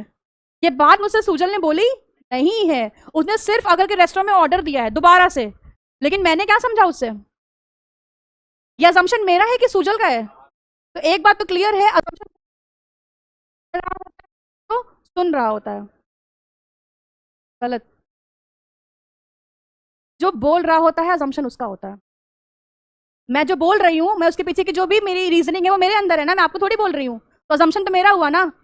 मान लेते हैं अंश को कोई लड़की पसंद है, लेट्स सपोज रिया, तो माइंड मत करना, ठीक है। अंश को रिया को प्रपोज करना है। रिया से पहले उसने दोस्ती करी, फिगर आउट किया कि अच्छी लड़की है, अब आई शुड प्रपोज हर। लेकिन प्रपोज करते समय अंश ने इतना तो सपोर्ट किया होगा ना, इतना तो टेक केयर किया होगा कि जब मैं इसको प्रपोज करूं तो रिया मुझे मारे नहीं। इतना तो इंसान मेक श्योर करके चलता है ना। लेकिन प्रपोज करते समय क्या इसने रिया को बोली ये बात कि मैं तुम्हें इसलिए प्रपोज कर रहा हूं कि मैं जान चुका हूं तो मुझे मारोगी नहीं?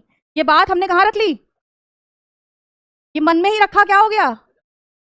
क्योंकि मारेगी नहीं ये हम श्योर हो गए, इसलिए कंक्लूजन पे आए कि आई शुड प्रपोज। तो अजम्पशन जो जो बोल रहा है, जो पढ़ा रहा है, जो लिख रहा है, अजम्पशन हमेशा उसका होता है। समझ में आ रही बात? अभी आगे पढ़ेंगे, आज तो सिर्फ ओवरऑल बातें कर रहे हैं। आपको भूख लगती है, मम्मी के पास जाते हो खाना मांगने, क्यों मम्मी के पास जाते हो? बहन से मांग के देख लो। हाँ, तो किससे मांगते हो? तो मम्मा से बोलते हो कि आपसे खाना मैं इसलिए मांगता हूँ क्योंकि बहन देगी नहीं, पापा देने आएंगे नहीं, तो कौन बचा घर में? मम्मी चप्पल मारेंगी तुम्हें खींच के। तो ये assumptions हैं जो हम बनाते तो है लेकिन किसी को बताते नहीं है। मान लो मैं एक ऑथर हूँ, मैं बुक लिख रही हूँ किसी के ऊपर, मैं बुक इसीलिए तो लिख रही हूँ, कंक्लूजन में book लिखना किस बात पे बेस है कि लोग पढ़ेंगे तभी तो मैं लिख पा रही हूँ। अगर मुझे पहले ही पता हो कि मेरी बनाई हुई बुक, मेरी लिखी हुई बुक कोई पढ़ेगा ही नहीं, तो क्या मैं कभी भी बुक लिखूंगी? नहीं। तो assumption is always positive in nature. कैसा होता है? अगर किसी रेपिस्ट को पता हो कि आज जो हम कांड करने जा रहे हैं, निर्भया वाला, ज्योति वाला कांड, ज्योति नाम था उस बच्ची का, और आज पूरा कंट्री प्रोटेस्ट करने पे उतर आएगा, मुझे 12 साल बाद फांसी हो जाएगी, तो क्या वो उस दिन कुछ करता? नहीं। तो अजम्पशन गिरे से गिरे काम का भी क्या होता है? पॉजिटिव। अगर पता होता है अभी 10 वाली है कि वो टेक ऑफ करते, हो सकता है वहां पे किसी से बात भी हो गई हो कि भाई मिलना है, मैं लंदन आ रहा हूँ, हुई होगी डेफिनेटली। वो कंक्लूजन किस बात पे बेस्ड था कि फ्लाइट में बैठेंगे, 10-12 घंटे में हम लंदन पहुंच जाएंगे, जो भी घंटे लगते हैं, मैं अभी गई नहीं हूँ। तो overall assumption is always positive. ठीक है। गंदे से गंदे काम का भी अजम्पशन पॉजिटिव। किसी चोर को पता हो कि आज चोरी करेंगे, धर लिए जाएंगे, वो नहीं जाएगा, आज नहीं जाएगा, क्योंकि उसको पता है आदम पकड़े जाएंगे। Assumption is always positive. अगर आपके मन में पहले से ही हो कि क्लैट मेरा नहीं निकलेगा, तो आप यहाँ बैठोगे? भले आप नहीं पढ़ रहे हो, आपने कर्म तो आप जानते ही हो। भले आप घर में नहीं पढ़ रहे हो, दिन रात इंस्टाग्राम चला रहे हो, फ्रेंड से बातें कर रहे हो, घूमने जा रहे हो, आपको पता है आपके काम, जो आपके कर्म चल रहे हैं वो सपोर्ट नहीं कर रहे हैं प्रिपरेशन में, रिजल्ट में, लेकिन फिर भी आपका अजम्पशन क्या है? पॉजिटिव। कोई बात नहीं, 70 दिन तो बचे, मैं कर लूंगा, इसी सोच के साथ तो यहाँ बैठे हो ना। तो assumption is always positive and assumption is always hidden. जो बोल रहा है अजम्पशन उसके रिस्पेक्ट में होता है, जो लिख रहा है अजम्पशन उसके रिस्पेक्ट में होता है, हमें सिर्फ डिड्यूस करना पड़ता है कि क्या बोल के लिखा होगा। तभी तो पूछते हैं what is assumption of the author. अगर अजम्पशन ऑथर का ना हो, आप आपसे पूछा जाएगा व्हाट इज योर अजम्पशन, फिर तो सब्जेक्टिव हो जाएगा, आपको पेन पेपर लेना पड़ेगा। लेकिन क्या पूछते हैं? What is the assumption of the author. तो मतलब लिख कौन रहा है पेपर? ऑथर ने बनाया एडिटोरियल, तो ऑथर का अजम्पशन होगा, हमें बस ऑप्शन में से चूज करना है। कैसे चूज करेंगे? कंक्लूजन सामने लिखा हुआ, रीजनिंग, बस वही हमारा अजम्पशन है। It is very simple. पक्का? फिर से रिपीट कर सकती हूँ मैं अगर तुम्हें कोई डाउट। पक्का? पक्का? इधर बेटा, क्या नाम है? पक्का ना? क्लियर ना? ठीक है। अब बात करते हैं इन्फरेंस की। क्या होता है इन्फरेंस? हर वो चीज, क्या होता है आप बताओ पहले, फिर मैं बताती हूँ। Understanding, yes. अच्छा ये बताओ, मैं यहाँ पर पढ़ा रही हूँ, लेट सपोज मैं सबको पढ़ा रही हूँ, तो कायदे से सबको समझ में आना चाहिए। बट किसी को 10% आ रहा होगा, किसी को 50% बिल्कुल नहीं आ रहा होगा, किसी को सब कुछ आ रहा होगा, किसी को नींद आ रही होगी, है ना बेटा? Kind of. तो इन्फरेंस हर किसी का क्या है? बट बोलने वाला तो एक ही है, एडिटोरियल लिखने वाला तो एक ही एडिटर है, बट उसको करोड़ों लोग रहे हैं, बट करोड़ों लोग कुछ अलग ही समझ रहे हैं पढ़ने के बाद। तो इन्फ्लुएंस किसका है? इन्फ्लुएंस नहीं है, करना है अब उस बोले हुए टू यू गाइज। ठीक है। एक अच्छा इन्फ्लुएंस क्या हो सकता है? मैं बोलूँ बेस्ट, तो बेस्ट इन्फ्लुएंस कैसा होगा? हाँ, करेक्ट। जो इन्फ्लुएंस मिरर इमेज बनाए वही इन्फ्लुएंस क्या है? बेस्ट। मेरे बोलने में और आपके समझने में जब जीरो डिफरेंस हो तो डिफरेंस क्या है, जो कि होता नहीं है, क्योंकि एवरीवन, जो भी लोग हैं वो सब इन्फर करते हैं अपने लॉजिकल डिडक्शन पे बेस्ड। अब मैंने बोला आई लव मैंगोज, अंश ने कहा oh she loves mangoes, definitely she loves mango shake too. हमने तो नहीं कहा था हमको मैंगो शेक पसंद है, किसने इन्फर करा? ये अंश का इन्फ्रेंस है। मैंने बोला अंश आई रियली बिलीव कि तुम्हारा एग्जाम निकल जाएगा। अब सुजल, इसका मतलब मेरा नहीं निकलेगा। मैंने उसके लिए तो कुछ बोला ही नहीं है, बट तुमने समझ लिया है, तो वो किसका इन्फ्रेंस है?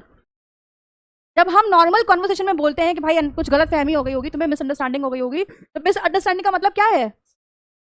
आपका इन्फ्रेंस मेरे बोलने से कुछ तो मैच नहीं कर रहा है। जो मैंने बोला वो आप ना समझ के कुछ और ही समझ गए हो, तो इसमें मेरी गलती है, सामने वाले की गलती है, आपने गलत समझा है। तो तुम्हारा इन्फ्रेंस कैसा है? गलत है। तो inference is a logical deduction based upon your logics. ठीक है, स्टेटमेंट में जो भी लिखा हुआ है, आपको जो भी समझ में आ रहा है, वो आपका इन्फरेंस है। एग्जाम्पल लेते हैं, चलो एक, मैंने बोला these days orange alert is going in our city and the school timings and the office timings have been rescheduled. We should drink more and more water to stay hydrated. ठीक है, I think this is the high time to plant the trees. क्या समझे आप? Repeat कर दूं? मैंने बोला in my city orange alert is going on and the office timing and the school timing have been rescheduled. We should drink more and more water to stay hydrated.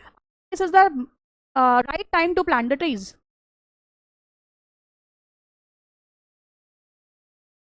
नहीं, ये तो मैंने बोला है। जरा स्टेटमेंट्स, अब आप मुझे बताओ कि समझ क्या रहे हो आप इससे।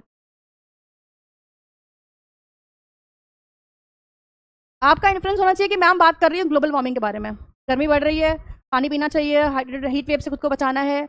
सेम, जो मैं बोलूँ वही आपको तो समझना है। Influence is the redesigning of the statements. आप कुछ अलग थोड़ी समझोगे, जो मैंने बोला वही तो समझोगे। तो आप मुझे अपनी भाषा में उसको बताओगे कि मैम आप कह रही हैं कि गर्मी से बचो, आप कह रही हैं पानी वानी पीते रहो, आप कह रहे हो कि बिना मतलब घर से बाहर मत निकलो और पेड़ पौधे लगाओ, जिससे क्या हो सके, ग्लोबल वार्मिंग कम हो सके। यही तो आपने समझा है, यही तो मैंने बोला है। लेकिन फिर भी हर एक इंसान का स्टेटमेंट कुछ अलग था, जबकि मैंने तो सेम वही स्टेटमेंट्स यूज किए। तो inference is always with respect to the one who is listening to it, one who is reading the thing. ठीक है, तो रीडर के रिस्पेक्ट में होता है। समझ में आई ये बात? और इन्फ्रेंस वही है जो आप समझे हो। तो inference is nothing but a redesigning of the statement. भाई आप मेरी बात में कुछ डायनासोर वगैरह थोड़ी ऐड कर दोगे, जो मैंने बोला है वही तो लिखोगे आप। तो जो ऑथर ने बोला है उसी का रीडिजाइन जो स्टेटमेंट होगा वही तो आंसर होगा। भाई बहुत ज्यादा आप ये समझ सकते हो इससे ज्यादा कि मैम का मतलब ये था कि पानी पीने से जो है आपको लू वगैरह नहीं लगती, आप लू से बच जाओगे, हीट वेव से बच जाओगे। यही सब तो आप इन्फर कर सकते हो कि एकदम आउट ऑफ द बॉक्स अगर क्या आप इन्फर करोगे, नहीं ना। तो inference is the redesigning of the statement. चीजों कॉपी, अगर आपको लिखने की जरूरत पड़ रही है तो। फैक्ट्स, आर्ग्यूमेंट और इन्फ्रेंस में कोई डाउट हो तो पूछो, एक बेसिक अंडरस्टैंडिंग पक्का। Inference can be logical, inference can B illogical. जब आप इलॉजिकली इन्फर करते हो तो उसी को हम बोलते हैं अपनी आम भाषा में मिसअंडरस्टैंडिंग। इन्फ्रेंस लॉजिकल है तो वो अच्छा इन्फ्रेंस है, इन्फ्रेंस इलॉजिकल है तो भी वो इन्फ्रेंस है, बट वो किसी काम का नहीं है। Inference can be anything because it is based upon you. आप उसको पॉजिटिवली लो तो अच्छा है, नेगेटिवली लो तो अच्छा, उसमें मेरा कोई काम नहीं है। मैं तो बोल के निकल गई, बुक लिख करके ऑथर तो निकल गया। अब आप कैसे भी लो वो आपका कॉल है। सही समझोगे तो वो अच्छा इन्फर कर रहे हो आप, गलत समझ रहे हो तो आपका वो इलॉजिकल इन्फ्रेंस है, आपको समझ में नहीं आया, हम तो बोल के निकल गए। It is very simple. ठीक है भाई, ऑथर ने 350 वर्ड्स का एडिटोरियल लिख दिया, अब उसको इस बात से फर्क नहीं है कि आपको आ रहा है कि नहीं आ रहा है। आप 350 वर्ड सही सही समझ गए तो आपने अच्छा इन्फर कर लिया, उल्टा समझ गए तो ये इलॉजिकल हो गया। समझ में आ रही बात? Inference is up to you guys, who is listening, who is reading. अभी यहाँ पर कुछ लिखा हो और आप रीड कर रहे हो, फिर उससे आप जो भी समझोगे वो किसका इन्फ्रेंस है? हम तो लिख के चले गए। तो अच्छा इन्फ्रेंस क्या हो सकता है? जो स्टेटमेंट के साथ रीडिजाइंड हो या फिर मिरर इमेज बनाए, बस। जो ऊपर स्टेटमेंट्स में बोला गया है वही नीचे लिखा हुआ है, थोड़ा थोड़ा रीडिजाइंड है, जो मतलब सेम है, तो वो क्या हो जाएगा, हमारा करेक्ट आंसर हो जाएगा। Will do questions also, don't worry. ठीक है, अब स्ट्रेंथिंग ऑफ द अजम्पशन की। अजम्पशन क्या था? हिडन प्रीमाइस, आपके मन की बात। अब मन में तो आया था कि प्राचीकेत का रिजल्ट देखा और सुजल ने डिसाइड कर लिया कि मैं जो है कोचिंग करूंगा। क्यों करूंगा? क्योंकि प्राचीकेत का आया है तो मेरा भी आएगा। अब मैं प्राचीकेत की फोटो खैर लगी हुई है, मैंने बोला सुजल यहाँ पर 100 बच्चों ने एडमिशन लिया था, लेकिन एग्जाम सिर्फ 10 बच्चों का निकला, 90% का नहीं निकला। तो उसके मन की बात स्ट्रेंथन हुई या वीकनिंग हुई? वीकन हो गई उसकी बात। तो किसी का अजम्पशन अगर स्ट्रॉन्ग करना है, या किसी का जो हम लिखते हैं ना आर्ग्यूमेंट स्ट्रॉन्ग करना है तो हम उसका अजम्पशन पे खेलते हैं। अजम्पशन मन की बात वीकन तो कंक्लूजन वीकन, मन का बात स्ट्रॉन्ग। फिर अब स्ट्रेंथन करना हो तो मैं बताऊं, तुम्हें तो पता है सुजल, यहाँ पे तो सिर्फ प्राचीकेत की फोटो लगी है, सर के पास पूरी मैगजीन है इस साल के बच्चों के रिजल्ट की, जिसमें 100 बच्चों ने एडमिशन लिया था और 85 बच्चों का सिलेक्शन हुआ है। अब तो वो, अब मैं यहीं पढ़ूंगा भले 2 लाख फीस हो जाए। तो ये सुजल का क्या है, अजम्पशन स्ट्रेंथन हो गया। ठीक है, ठीक वैसे ही जैसे मैंने आपको एग्जांपल दिया था कि वहां पर लैंड सपोर्ट लिया गया था। वो लैंड सपोर्ट क्या था कि इंडियन फिशरमैन की हालत इतनी पतली हो गई कि वो आंसू पे भी काम चला रहे हैं। मतलब क्या, मतलब उनके पास डेली ब्रेड्स के लिए भी पैसे नहीं है। तो ये होता है स्ट्रेंथनिंग और वीकनिंग।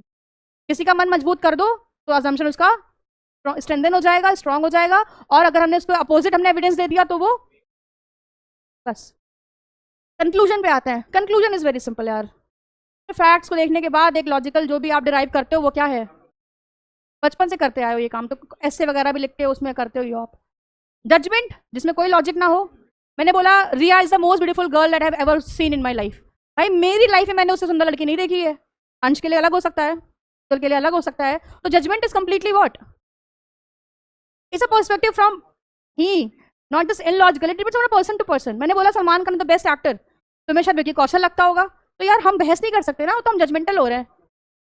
कोई लड़की रेड साड़ी पहन के आई एंड अंश is like oh my God, and Sujal is like क्या उसमें सुबह लाल लाल पहन लिया है, कितना कितना लाउड है ये। तो एक ही सिचुएशन पे दो अलग अलग लोग अलग अलग तरीके से रिएक्ट कर रहे हैं। It's completely person to person. Modi ji बहुत अच्छे प्राइम मिनिस्टर हैं, हमें लगता है मेरे लिए है, तुम्हें राहुल गांधी बनने की उम्मीद है, तुम्हारा जजमेंट है वो, मैं क्या कर सकती हूँ उसमें। तो जजमेंटल कुछ नहीं करना है, बस बैठ के जज करना है। ओपिनियन ये अच्छा है वो खराब है, कोई रीजनिंग में नहीं देनी। मजे की बात तो ये भी है, कोई रीजनिंग में नहीं देनी, बस ओपिनियन है तो है, मेरे लिए है, बात खत्म। और ये बेस्ट काम होता है लड़कियों को तो बहुत। पार्टी में जाओ, मतलब मैं तो अभी भी करती हूँ ये काम, कभी ऐसे कोई पार्टी वार्टी में देखा आंटी जी आती एकदम माँ शिमरी मेरी साड़ी पहन के एकदम शिमरिंग इफेक्ट के साथ, ओह मम्मी देख रही हो कैसे पहना, मजा आ रहा है, कुछ नहीं मिल रहा है, बस क्या हो रहा है, मजा आ रहा है जज करने में मेरे को। हाँ बहुत, ये भी मुझे कर रही होगी, कितनी मोटी हो गई है, पहले तो बहुत दुबली थी मैं थी, अब वो मुझे भी जज कर रही होगी पता नहीं क्या खाती है, बट हमें उनको करने में आ रहा है, उन्हें मुझे करने में आ रहा है, मतलब ओपिनियंस है। We just need to, we don't need to give the reasoning behind it, बस ऐसे ही for the fun entertainment. Argument मैंने बता दिया, जजमेंट बता दिया, ठीक है। Logical flaw and paradox, logical flaw and paradox, what is paradox? हाँ इतना भी नहीं है बट थोड़ा बहुत, तो बता सकता है मुझे क्लियरली क्या होता है पैराडॉक्स? नहीं नहीं नहीं नहीं, देखो, सेल्फ कॉन्ट्रोडिक्टरी स्टेटमेंट्स जो आपकी बात को निगेट कर दें वो क्या है? जैसे मैंने बोला restaurant is crowded and people don't want to go over there. एक तरफ तो मैं कह रही हूँ भीड़ रहती है वहां, तो क्या वहां गाय भैंस तो जा नहीं रहे हैं, कौन जा रहा है? और ऊपर हम उसी में हम क्या बोल रहे हैं कि पीपल डोंट वांट, ये अपनी बात क्या क्या हो गया, निगेशन या फिर कॉन्ट्राडिक्शन। This is paradox. समझ में आई बात? इसीलिए हम हमेशा पैराडॉक्स को रिजॉल्व करते हैं। क्या करते हैं? Now I will say you want to you know have some good time या secluded time, so that restaurant is not good, मतलब खाना अच्छा है लेकिन प्राइवेसी जैसा कुछ मैटर नहीं है। तो आप खाना अच्छा है इसलिए भीड़ बहुत है, और जिनको प्राइवेट स्पेस चाहिए वो वहां जाना पसंद नहीं कर रहे हैं। तो हमने क्या कर दिया, एक स्टेटमेंट से दोनों कंडीशंस को ट्रू बना दिया। यही होता है पैराडॉक्स। ठीक है, और लेते हैं। मैंने बोला कि 1000 साल पहले कुछ हमें स्केलेटन्स मिले थे, तो वहां पर एक ट्राइब रहती थी, उस ट्राइब उनका काम ही था एनिमल्स को ऐसे बुझ करके फिर खाना आग में पका करके। लेकिन उसमें कुछ एनिमल्स के स्केलेटन्स ऐसे भी हैं जो सेक्रेट थे उन ट्राइब के लिए, जिनकी वो पूजा करते थे, उन्हें हंट तो छोड़ो कभी छूते भी नहीं थे, लेकिन स्केलेटन्स तो उनके भी मिले हैं। तो ये हो गया ना पैराडॉक्स, हुआ ना? एक तरफ उनके स्केलेटन्स मिलना जो हमने खाए हैं, एक तरफ उसी स्केलेटन्स में उनका भी स्केलेटन मिलना जो हमारे लिए क्या थे, सेक्रेट थे। तो ये तो हो गया पैराडॉक्स। अब मैं रिजॉल्व करूंगी। मैंने बोला कि भूख लग रही होगी, कुछ मिला नहीं होगा तो वो खा लिया होगा। अगर उन्होंने उनको खाया है भूख लगने पर तो वो सेक्रेट नहीं रह गए, यही ना? तो स्टेटमेंट ही गलत हो गया हमारा, तो ये हमारा आंसर नहीं हो सकता। फिर मैंने बोला कि 1000 साल पहले से रिसर्च आती है कि आग लगी थी जिसका बहुत हाई टेम्परेचर गया था उस आग का, उसमें सेक्रेट भी जल गए और नॉन सेक्रेट भी। अब क्या हो गया, प्रूवन हो गया कि अब आग लगने पर जो सेक्रेट थे वो भी जल गए, नॉन सेक्रेट थे वो भी जल गए, तो दोनों के स्केलेटन्स मिल गए हमें। तो हमें एक ऐसा रीजनिंग ढूंढनी होती है, एक ऐसी रीजनिंग की रिक्वायरमेंट होती है जो हमारे दोनों कंडीशंस को ब्यूटीफुली ट्रू कर दे। That's why we resolve paradox. आगे सॉल्व करेंगे तो you will get to know more about it. Central idea is basic, passage के पढ़ने के बाद मेन आइडिया क्या है ये निकालना ही क्या है, सेंट्रल आइडिया। अच्छा आप मुझे बता सकते हो कि पैसेज का मेन आइडिया निकालते कैसे हैं?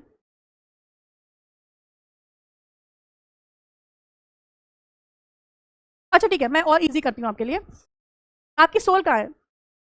आपकी सोल कहाँ है आपकी बॉडी में? बॉडी में कहाँ? दिल में है? ब्रेन में है? कहाँ है? सोल है ये मानते हो? बॉडी में है तभी तो जी रहे हो। है कहाँ लेकिन पूरी बॉडी में? सबका तो पता है, किडनी इधर है, लंग्स इधर है, अपने सब हार्ट लेफ्ट साइड है। हेड टू टो, सर के बाल से पैर के नाखून तक हर जगह क्या है हमारी? वैसे ही पैसेज का पहला वर्ड, पैसेज के लास्ट वर्ड तक क्या रहता है? Main idea, soul of the passage. हम ये नहीं कह सकते कि पहले पैराग्राफ में मेन आइडिया लिखा होता है या लास्ट पैराग्राफ में मेन आइडिया लिखा है, नहीं। We have to extract the main idea, we have to track. जैसे ही अमृत हमारी तरह से सोल खींचे जाते हैं ना, ऐसे बोलता सुना होगा आप लोगों ने, तो बस वैसे हमें क्या करना है, पैसेज का soul that is main idea extract करना है। और एक्सट्रैक्ट कैसे करेंगे? फर्स्ट से लास्ट तक पढ़ेंगे, फिर देखेंगे किस आइडिया पे पूरा पैसेज बेस्ड है। बस वही हमारा क्या हो जाएगा, सेंट्रल आइडिया, मेन आइडिया। कभी कभी उसको लोग बोलते हैं बेस लाइन, बहुत से लोग बोलते हैं उसको बॉटम लाइन, बहुत से लोग उसको बोलते हैं theme of the passage, and बहुत सारे वर्ड्स हैं, आगे हम लोग करेंगे आरसी की क्लास में। Next is relationship and analogies. ये आप लोगों ने लॉजिकल रीजनिंग में किया होगा। नहीं नहीं, ये वाला लॉजिकल रीजनिंग तो हुआ होगा आप लोगों का, जिसमें क्लासिफिकेशन, ब्लड रिलेशन और ये सब होता है।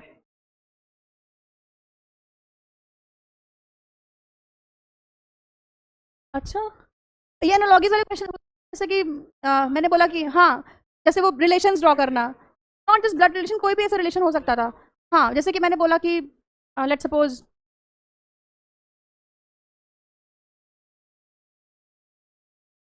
हाँ, एकदम से क्वेश्चन नहीं याद आ रहा है लॉगीज का, इतना कॉमन है क्योंकि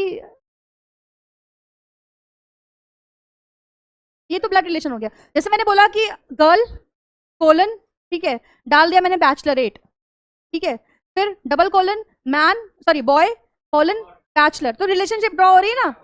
बस वो रिलेशनशिप क्या है, एनालॉगीज। हाँ हाँ हाँ हाँ, वैसा वैसा वैसा। तो वो भी पैसेजेस में आते हैं, में आता है वो, जैसे मेन्स और एक्सट्रीम आते हैं ना वैसे ही। तो पैसेज में कई बार आता है कि क्या एनालॉगी ड्रॉ हो रही है, मतलब किससे सिमिलर है ये। हाँ ठीक है, this is all about C R, the basic topics. आज हम स्टार्ट करेंगे इन्फरेंस, सबसे आसान वाले से। पहला टॉपिक हम स्टार्ट करेंगे आज, इन्फरेंस। हाँ, अगर अजम्पशन नेगेटिव हो जाएगा तो कंक्लूजन भी हमारा खत्म हो जाएगा, एग्जिस्ट नहीं करेगा। हम किसी भी कंक्लूजन पे पहुंचते ही जब हम उसको फिल्टर आउट कर लेते हैं अजम्पशन को, टेंस को पूरा देख लेते हैं अच्छे से, तभी तो कंक्लूजन तक पहुंचेंगे ना बेटा। नहीं समझ में आया? जैसे मैंने बोल, अभी तो इतने सारे एग्जाम्पल्स करे थे ताकि, हाँ मैंने बोला कि यार मैंने कोचिंग आ रही थी लेट सपोज, और मैंने कंक्लूजन दिया कि hello Sankalp, I will be late because the fuel is over, fuel खत्म हो गया स्कूटी का, क्लास के लिए मैं क्या हो जाऊंगी, लेट। कंक्लूजन क्या है मेरा, स्कूटी से आ रही हूँ तो और मेरा, मैं क्लास के लिए लेट हो जाऊंगी। लेट हो जाना इज द कंक्लूजन, किस बात पे बेस्ड है? ये तो मैंने खुद ही बता दिया, अजम्पशन हम बताते थोड़ी है, तो मन में रखते हैं। स्कूटी में फ्यूल खत्म हो गया है, कोचिंग देर से पहुंचेंगे, देर से पहुंचना इज द कंक्लूजन, किस बात पे बेस्ड है ये कंक्लूजन? अब संकल्प मुझसे ये भी तो पूछ सकता है ना कि पेट्रोल में फ्यूल खत्म हुआ, आप तो जिंदा हैं, आप क्यों लेट आएंगी? यहाँ पर काम आता है अजम्पशन का, क्योंकि स्कूटी किससे चलती है, और वही क्या हो गया है।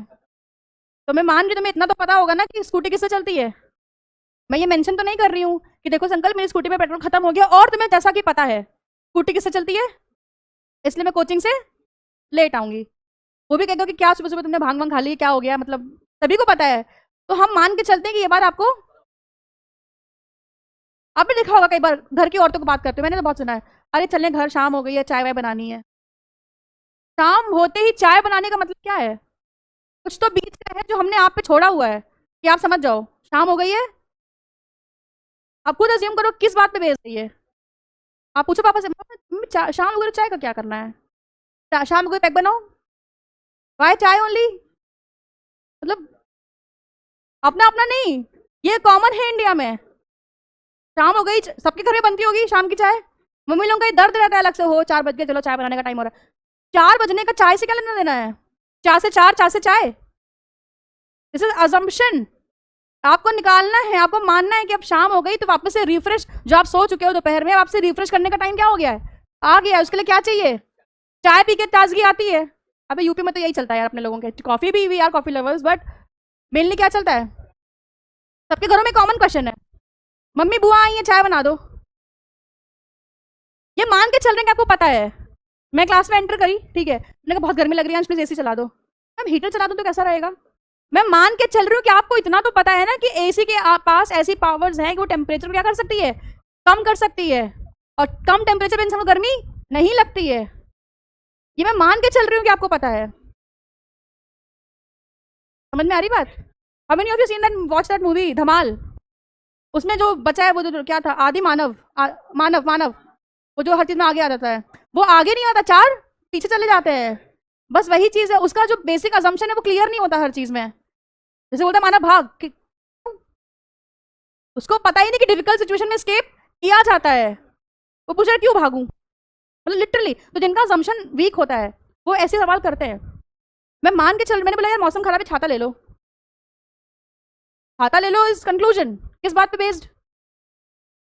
मौसम खराब है, पानी गिरेगा तो कौन बचाएगा? अब मैं मान के चल रही हूँ कि अंश को इतना तो पता होगा कि छाता किससे बचाता है हमें। हाँ धूप से भी, अभी मैंने कहा मौसम खराब है।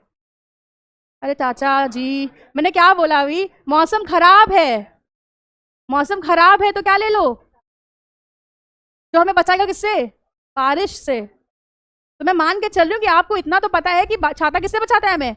बारिश से। अभी बारिश एप्लीकेबल है, बचाता हुआ धूप से भी होगा, धूल से भी है, लेकिन अभी बारिश वाला चलेगा यहाँ पर। अब मैं आपसे अगर ऐसे बोलूँ अंश मौसम खराब है छाता ले लो, क्योंकि अगर बारिश हुई तो छाता में बारिश से, तो इतना क्यों एक्सप्लेन करी, पता है मुझे। तो अजम्पशन हमेशा छोड़ा जाता है कि आपको पता होगा, आप समझ जाओगे, ये चीज है, ठीक है। That's why it is always positive in nature. बाकी डोंट वरी। अब हम करेंगे इन्फरेंस। क्या होता है इन्फरेंस? भाई logical deduction of the given, जो ये हमको समझना ही आता है, इन्फरेंस है। It is also an ability of to read in between the lines. What is to read in between the lines? मतलब जो लाइंस लिखी उनके बीच में पढ़ना is not the solution, is not the मतलब। इसका मतलब ये है जो भी लाइंस आप पढ़ रहे हो you are able to comprehend them. The ability of comprehending is known as to read in between the lines. समझ गए? Third line is saying inference is always with respect to listener and reader। बोलने वाला बोल रहा है आप समझ जाओ, लिखने वाला लिख रहा है पढ़ के समझ जाओ। समझना ही क्या है inference। more than one inference can be drawn based on given fact। of course आप मल्टीपल बातों, आप एक बात के मल्टीपल मतलब निकालते हो तभी तो कुछ लॉजिकल होते हैं, कुछ क्या होते हैं, तभी तो आप बोलते हो कि कुछ मिसअंडरस्टैंडिंग हो गई होगी आपको। मैंने ऐसा नहीं बोला, मेरा इंटेंशन ये बोलने का नहीं था, मतलब सामने वाले ने इन्फ्रेंस ही गलत ले लिया है। तो inference can be logical, inference can be correct. आगे चलते हैं। R started devoting 3 hours to studies for BPO. Aryan है जो बीपीओ के लिए तैयारी कर रहा है, कितने घंटे पढ़ता है? क्या हो गया तुम्हें? देखो बोर्ड पे क्या लिखा है, फैक्ट है। तुम कुछ लॉस लॉस लग रहे हो, कोई बात? अच्छा 15 घंटे फिलहाल ये दे, क्या क्या इन्फ्रेंसेस हो सकते हैं अब? 15 घंटे दे रहा है मतलब वो बंदा कैसा है, पेशेंस वाला है। ये मल्टीपल इन्फ्रेंसेस हैं बस, मैंने से 3 लिखे हैं। Aryan is a hard working person, Aryan is likely to crack BPO, Aryan is much focused, determined and has lots of patience. ये सारे सही हैं, यही सब क्या है हमारे इन्फ्रेंस। अब यहाँ पे मल्टीपल इन्फ्रेंस ड्रॉ करने की हमें फ्रीडम दी गई थी, तो हमने बता दिया। आगे क्वेश्चंस में लिमिटेशंस मिले होंगे कि 1 2 3 4 options are there, there is one inference that is going to be the right answer. बस हमें वो ढूंढना होगा। जैसे question is people are always less happy to accept scientific data they feel contradicts their preconceived believes. लोग अक्सर खुश नहीं होते हैं रीजनिंग समझ करके साइंस की, उन्हें लगता है कि जो उनके प्री कंसीव्ड नोशंस है उसको चैलेंज किया जा रहा है, ठीक है। No surprise here, no human likes to be wrong. इसमें कोई चौंकने वाली बात नहीं है, हर इंसान को यही है कि हम हमारा जो है नोशन है वो सही होना चाहिए, हमारा गलत ना हो। But science is not suppose to care about pre conceived notions. Science का काम है एक्सपेरिमेंट करके रिजल्ट बताना। आप क्या सोच रहे हो, उससे साइंस को फर्क नहीं पड़ता। Science, at least good science, tells us about the world it is and not as some wish it to be. Science हमें हर वो बात वैसे ही बताता है जैसे वो है, ना कि जैसा आप सुनना चाहते हो। ठीक है। Sometimes what science finds is consistent with a particular religion's wishes, but usually it is not. कई बार साइंस ने कुछ बताया तो कभी सनातन धर्म से कुछ चीजें मैच हो गई, कभी कुछ किसी रिलीजन से मैच हो गया, वो कोइंसिडेंस है। उसका ये मतलब नहीं है कि मुझे इस रिलीजन की जो आइडियोलॉजी है उससे मैच करा के ओपिनियन देना है, नहीं। मैंने तो अपना ओपिनियन दिया है, सही बताया है। अब वो सही किसी धर्म में लिखा है तो मैच तो, लोग बोलते हैं ना सनातनी सत्य है, कई बार लिखा होता है मंदिरों के बाहर, लोग बोलते हैं कुछ ऐसी हमारी वैदिक एस्ट्रोलॉजीज में भी ऐसी चीजें हैं, साइंस में है, जो बहुत साल पहले ही लिख दी गई, साइंस आज प्रूव कर रहा है। तो इस बात पे वो, इट इज नॉट समथिंग कि साइंस ने जानबूझ के बोला है। उन्होंने इसको एक्सपेरिमेंट किया, टेस्ट करा, रिजल्ट आया और देखा कि वो किससे मैच कर रहा है। वो हो गया तो हो गया, नहीं हुआ तो नहीं हुआ। साइंस को तो अपने एक्सपेरिमेंट से मतलब है बस। तो अच्छा साइंस कैसा होता है, एक्सपेरिमेंट करता है, हमें रिजल्ट्स बताता है, ना कि प्री कंसीव्ड नोशन पे बेस्ड है या किसी को प्लीज करने के लिए हम बता रहा है answer. Science is what, that is based upon experimentation and facts.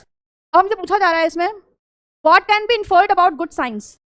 Science में स्पेशली गुड साइंस के बारे में हम क्या कह सकते हैं, कैसी होती है वो। पहला ऑप्शन कह रहा है good science is received by the educated people. Science को इस बात से फर्क नहीं पड़ता है कि कौन रिसीव कर रहा है, उसका काम है एक्सपेरिमेंट्स किया, टेस्ट का रिजल्ट बता देना, पब्लिश कर देना, आप एक्सेप्ट करना हो तो करो, हमें तो पता है कि क्या सच है। पीपल पीपल नथिंग, ये नहीं होता। Good science is concrete results obtained through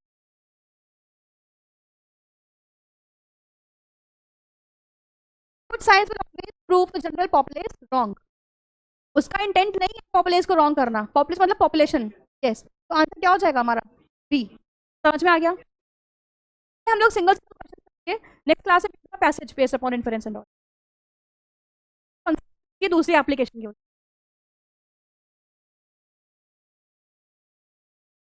है, करना है साइड हो जाती है।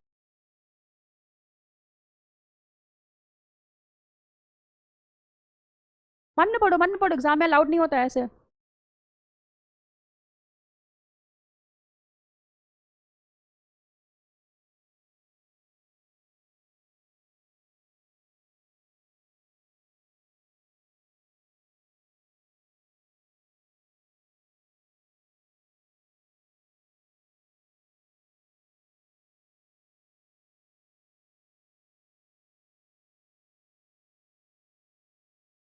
ऑप्शन,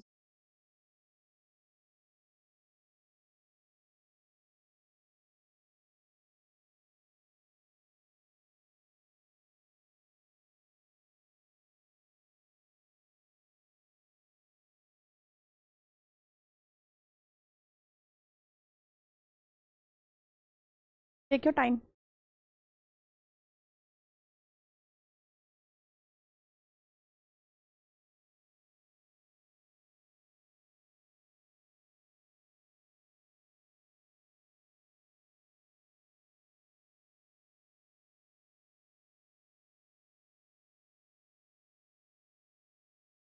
ऑप्शंस को एलिमिनेट करना सीखिए। Don't find the right answer, just eliminate कि ए नहीं होगा, बी नहीं होगा, इस तरीके से एलिमिनेट करके करिए।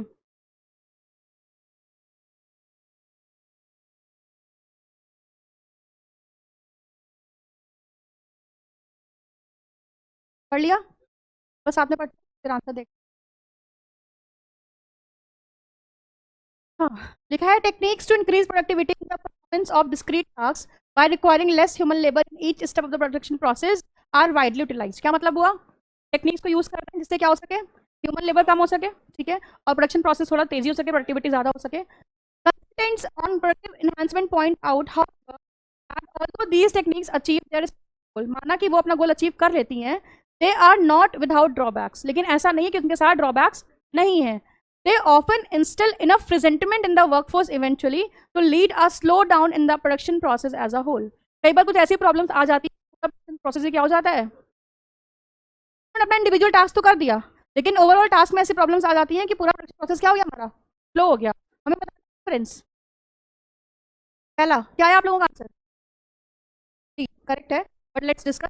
पहला कह रहा है कि productivity enhancement techniques do not attain their intended purpose should not be they are achieving they don't sometimes they ही कह रहा है the fact that productivity enhancement techniques are widely employed has led to a decline in the ability of American business to compete abroad about business we will not see if productivity enhancement continue to utilize these techniques complete work stoppages will eventually result ये भी नहीं होगा बचा क्या D ironically the productivity of discrete task may result in a decrease in the productivity of the whole production on process हम जितना use करके काम को बढ़ाना चाहते हैं जल्दी करना चाहते हैं इवेंचुअली वो उतना ही क्या हो जाता है आंसर इज डी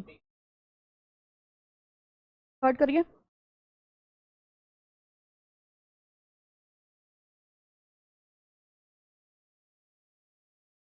नीचे कर दूंगा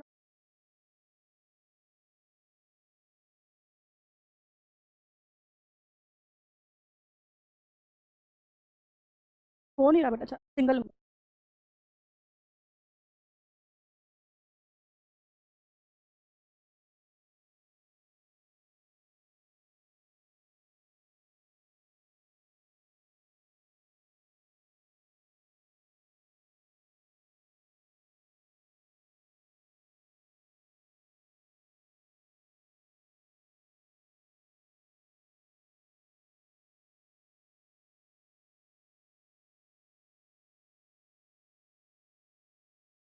बेटा ध्यान से पढ़िएगा ड्राइंग मत करो मन नहीं लग रहा है व्हाट हैपेंड टाइम हो गया कितने बजे की क्लास थी 12:30 to 2 ओह तो ठीक है लेट्स सपोज जिनको भूख लग रही है वो जा सकते हैं जिनको लग रहा है कि मैं मैनेज कर सकता हूँ वो 15 मिनट एक्स्ट्रा बैठ जाएंगे ठीक है if you want to leave you can seriously सच में 70 दिन की बात रह गई है तो हम अगले से हाँ तो बिल्कुल जाओ यू हैव टाइम सच में अगर तुम्हें कॉन्सेप्ट समझ में आ गया है तुम पीपीटी लेके घर पे सॉल्व कर लेना कुछ नहीं आएगा तो पूछ लेना मेरे से if you are hungry so much किस किसका इस साल पेपर है हाँ तो बस तुम लोग नज़रों में आ गए हो मेरे तुम लोग अगले साल है तुम लोग जाओ भूख लग रही है थोड़ा बहुत अगर कर सकते मैनेज तो कर लो डन बेटा अंश कर लिया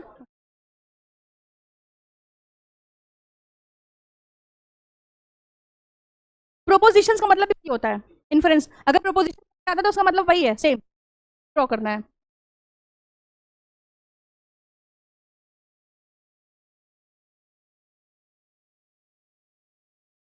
आंसर इज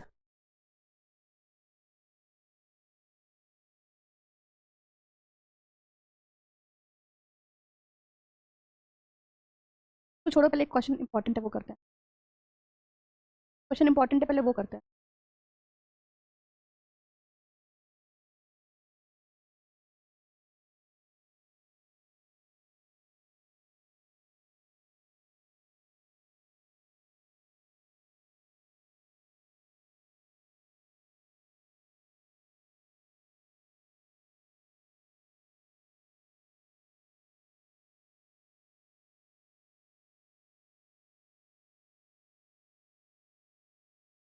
सबको रीड बेटा कुछ लोग हैं अभी कर दो scroll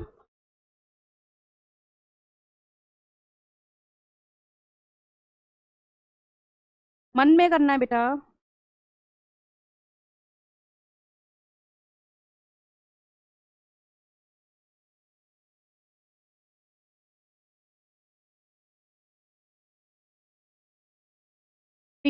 young children can reduce the risk of acquiring osteomalacia by consuming tuna or salmon सबका आया है किसी को डाउट है तो मैं बता दूं एक्सप्लेन कर दूं मैं तो अगले साल है तुम चिल करो बाकी बच्चे बताओ okay the question is saying कह रहे हैं कि जो यंग चिल्ड्रन है उन्हें एडवाइस किया जाता है कि वो क्या कंज्यूम करें vitamin D that is a necessary ingredient for the regulation of calcium and phosphate the blood stream calcium it's not calcium ठीक है नेवर कैल्शियम नहीं होता है क्या होता है calcium magnesium potassium not calcium potassium calcium ठीक है तो कह रहे हैं कि हमें क्या करना है एक नेसेसरी इंग्रेडिएंट है जो क्या रेगुलेट करता है कैल्शियम एंड फॉस्फेट कहाँ blood stream in order to strengthen their immune system इसको कंज्यूम करने से क्या होता है इम्यून सिस्टम स्ट्रांग होता है और उससे बोन के डिसऑर्डर्स को हम अवॉइड कर सकते हैं। कौन सा डिसऑर्डर? ऑस्टियोमेलेसिया, ठीक है। Vitamin D is found both in fatty fish, 2 टकी मछलियां हैं ये, दोनों में होता है, एंड इन बीफ लीवर। अब क्वेश्चन पूछा,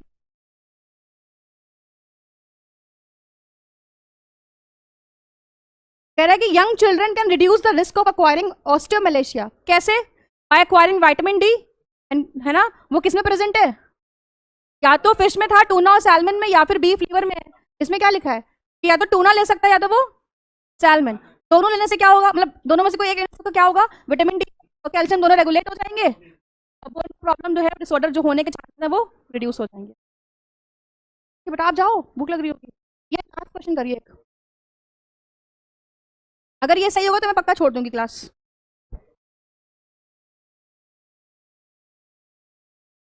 what is meaning of cordial?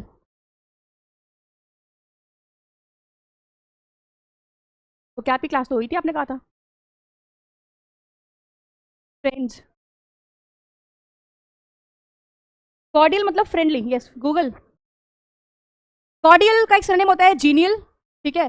काफी ज्यादा इंपॉर्टेंट है ये वर्ड्स, कॉर्डियल, जीनियल, एमिएबल। ये 3 वर्ड्स हैं जो बहुत कॉमनली एग्जाम में आते दिख जाते हैं। मैं करवा दूंगी वो कैब में, अभी तो आप करो ये।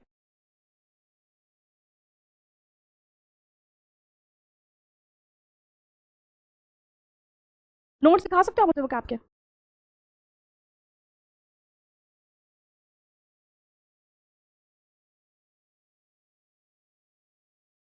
ये कराया गया था।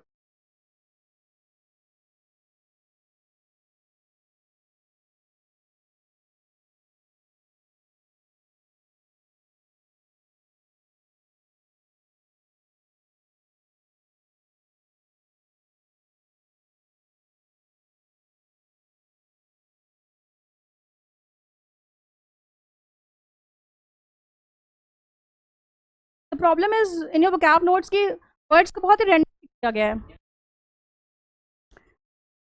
जैसे वोकैब का एक हेल्दी वर्जन होता है, एक रूट वर्ड, जैसे मैंने बोला कि एम और एमी, एक रूट वर्ड लिया, उस रूट से आई विल टेल यू कि कितने वर्ड्स बन सकते हैं, कितने इंपॉर्टेंट हैं। ये तुमने जो रैंडम वर्ड्स लिखे हैं ना, ये तुम्हारे किसी काम ना, तुम इन्हें याद कर पाओगे, पहली बात तुम्हें याद नहीं आएगी, और जो याद में ना आए वो क्या वेस्ट है। दिमाग से अगर नहीं होता है आपके वो क्या अंदर, तो ये काम का नहीं है बेटा। रैंडम वर्ड्स कभी याद नहीं हो सकते किसी को भी, चाहे मैं हूँ या अभी मैं रैंडम वर्ड्स उठाऊं न्यूज़पेपर से 20 वर्ड्स, आपको मीनिंग्स बता दूं, बेटा इसका मतलब ये होता है, इसका मतलब ये होता है, मैं आपसे नेक्स्ट डे पूछूंगी, आप नहीं बता पाओगे। वोकैब का एक जैसे सीआर का एक तरीका है पढ़ने का, वैसे वोकैबलरी का भी एक बहुत ही डिफाइंड तरीका है पढ़ने का। टिप पे याद होती है वोकैबलरी, और मैं सिखा दूंगी वो भी, पहले भी ये करता है। ऑप्शंस,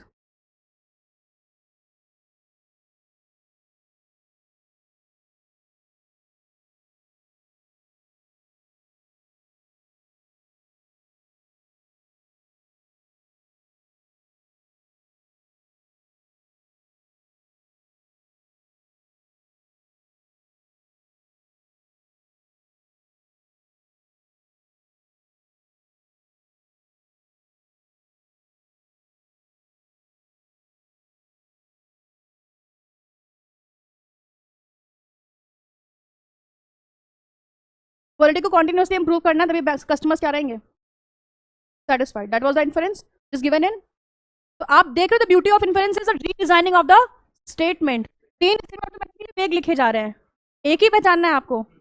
अभी हम लोग सिंगल सिंगल कर रहे हैं तो बहुत इजी लग रहा है, पैसेज में थोड़े वर्ड्स ज्यादा होते हैं तो में कंफ्यूजन क्रिएट होता है। But we can also alleviate that confusion by reading a lot. थोड़ा सा एक ट्रैक पे रीडिंग करेंगे ना, तो ये चीज़ बहुत डुएबल है।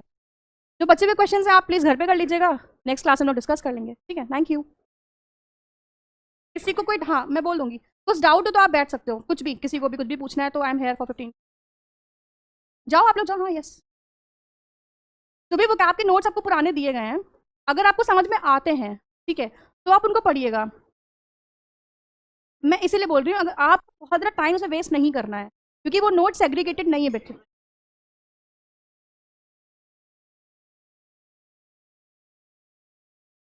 हाँ, मैं वही बोल रही हूँ, अगर आपको समझ में आ रहा है, आप लर्न कर पा रहे हो तो आप करो, नहीं तो फिर जैसे मैं पढ़ाऊंगी उससे रिलेट करने की कोशिश करना। रैंडम 500 वर्ड्स लर्न करना बहुत मुश्किल है बेटा। हाँ, अच्छे वर्ड्स होंगे।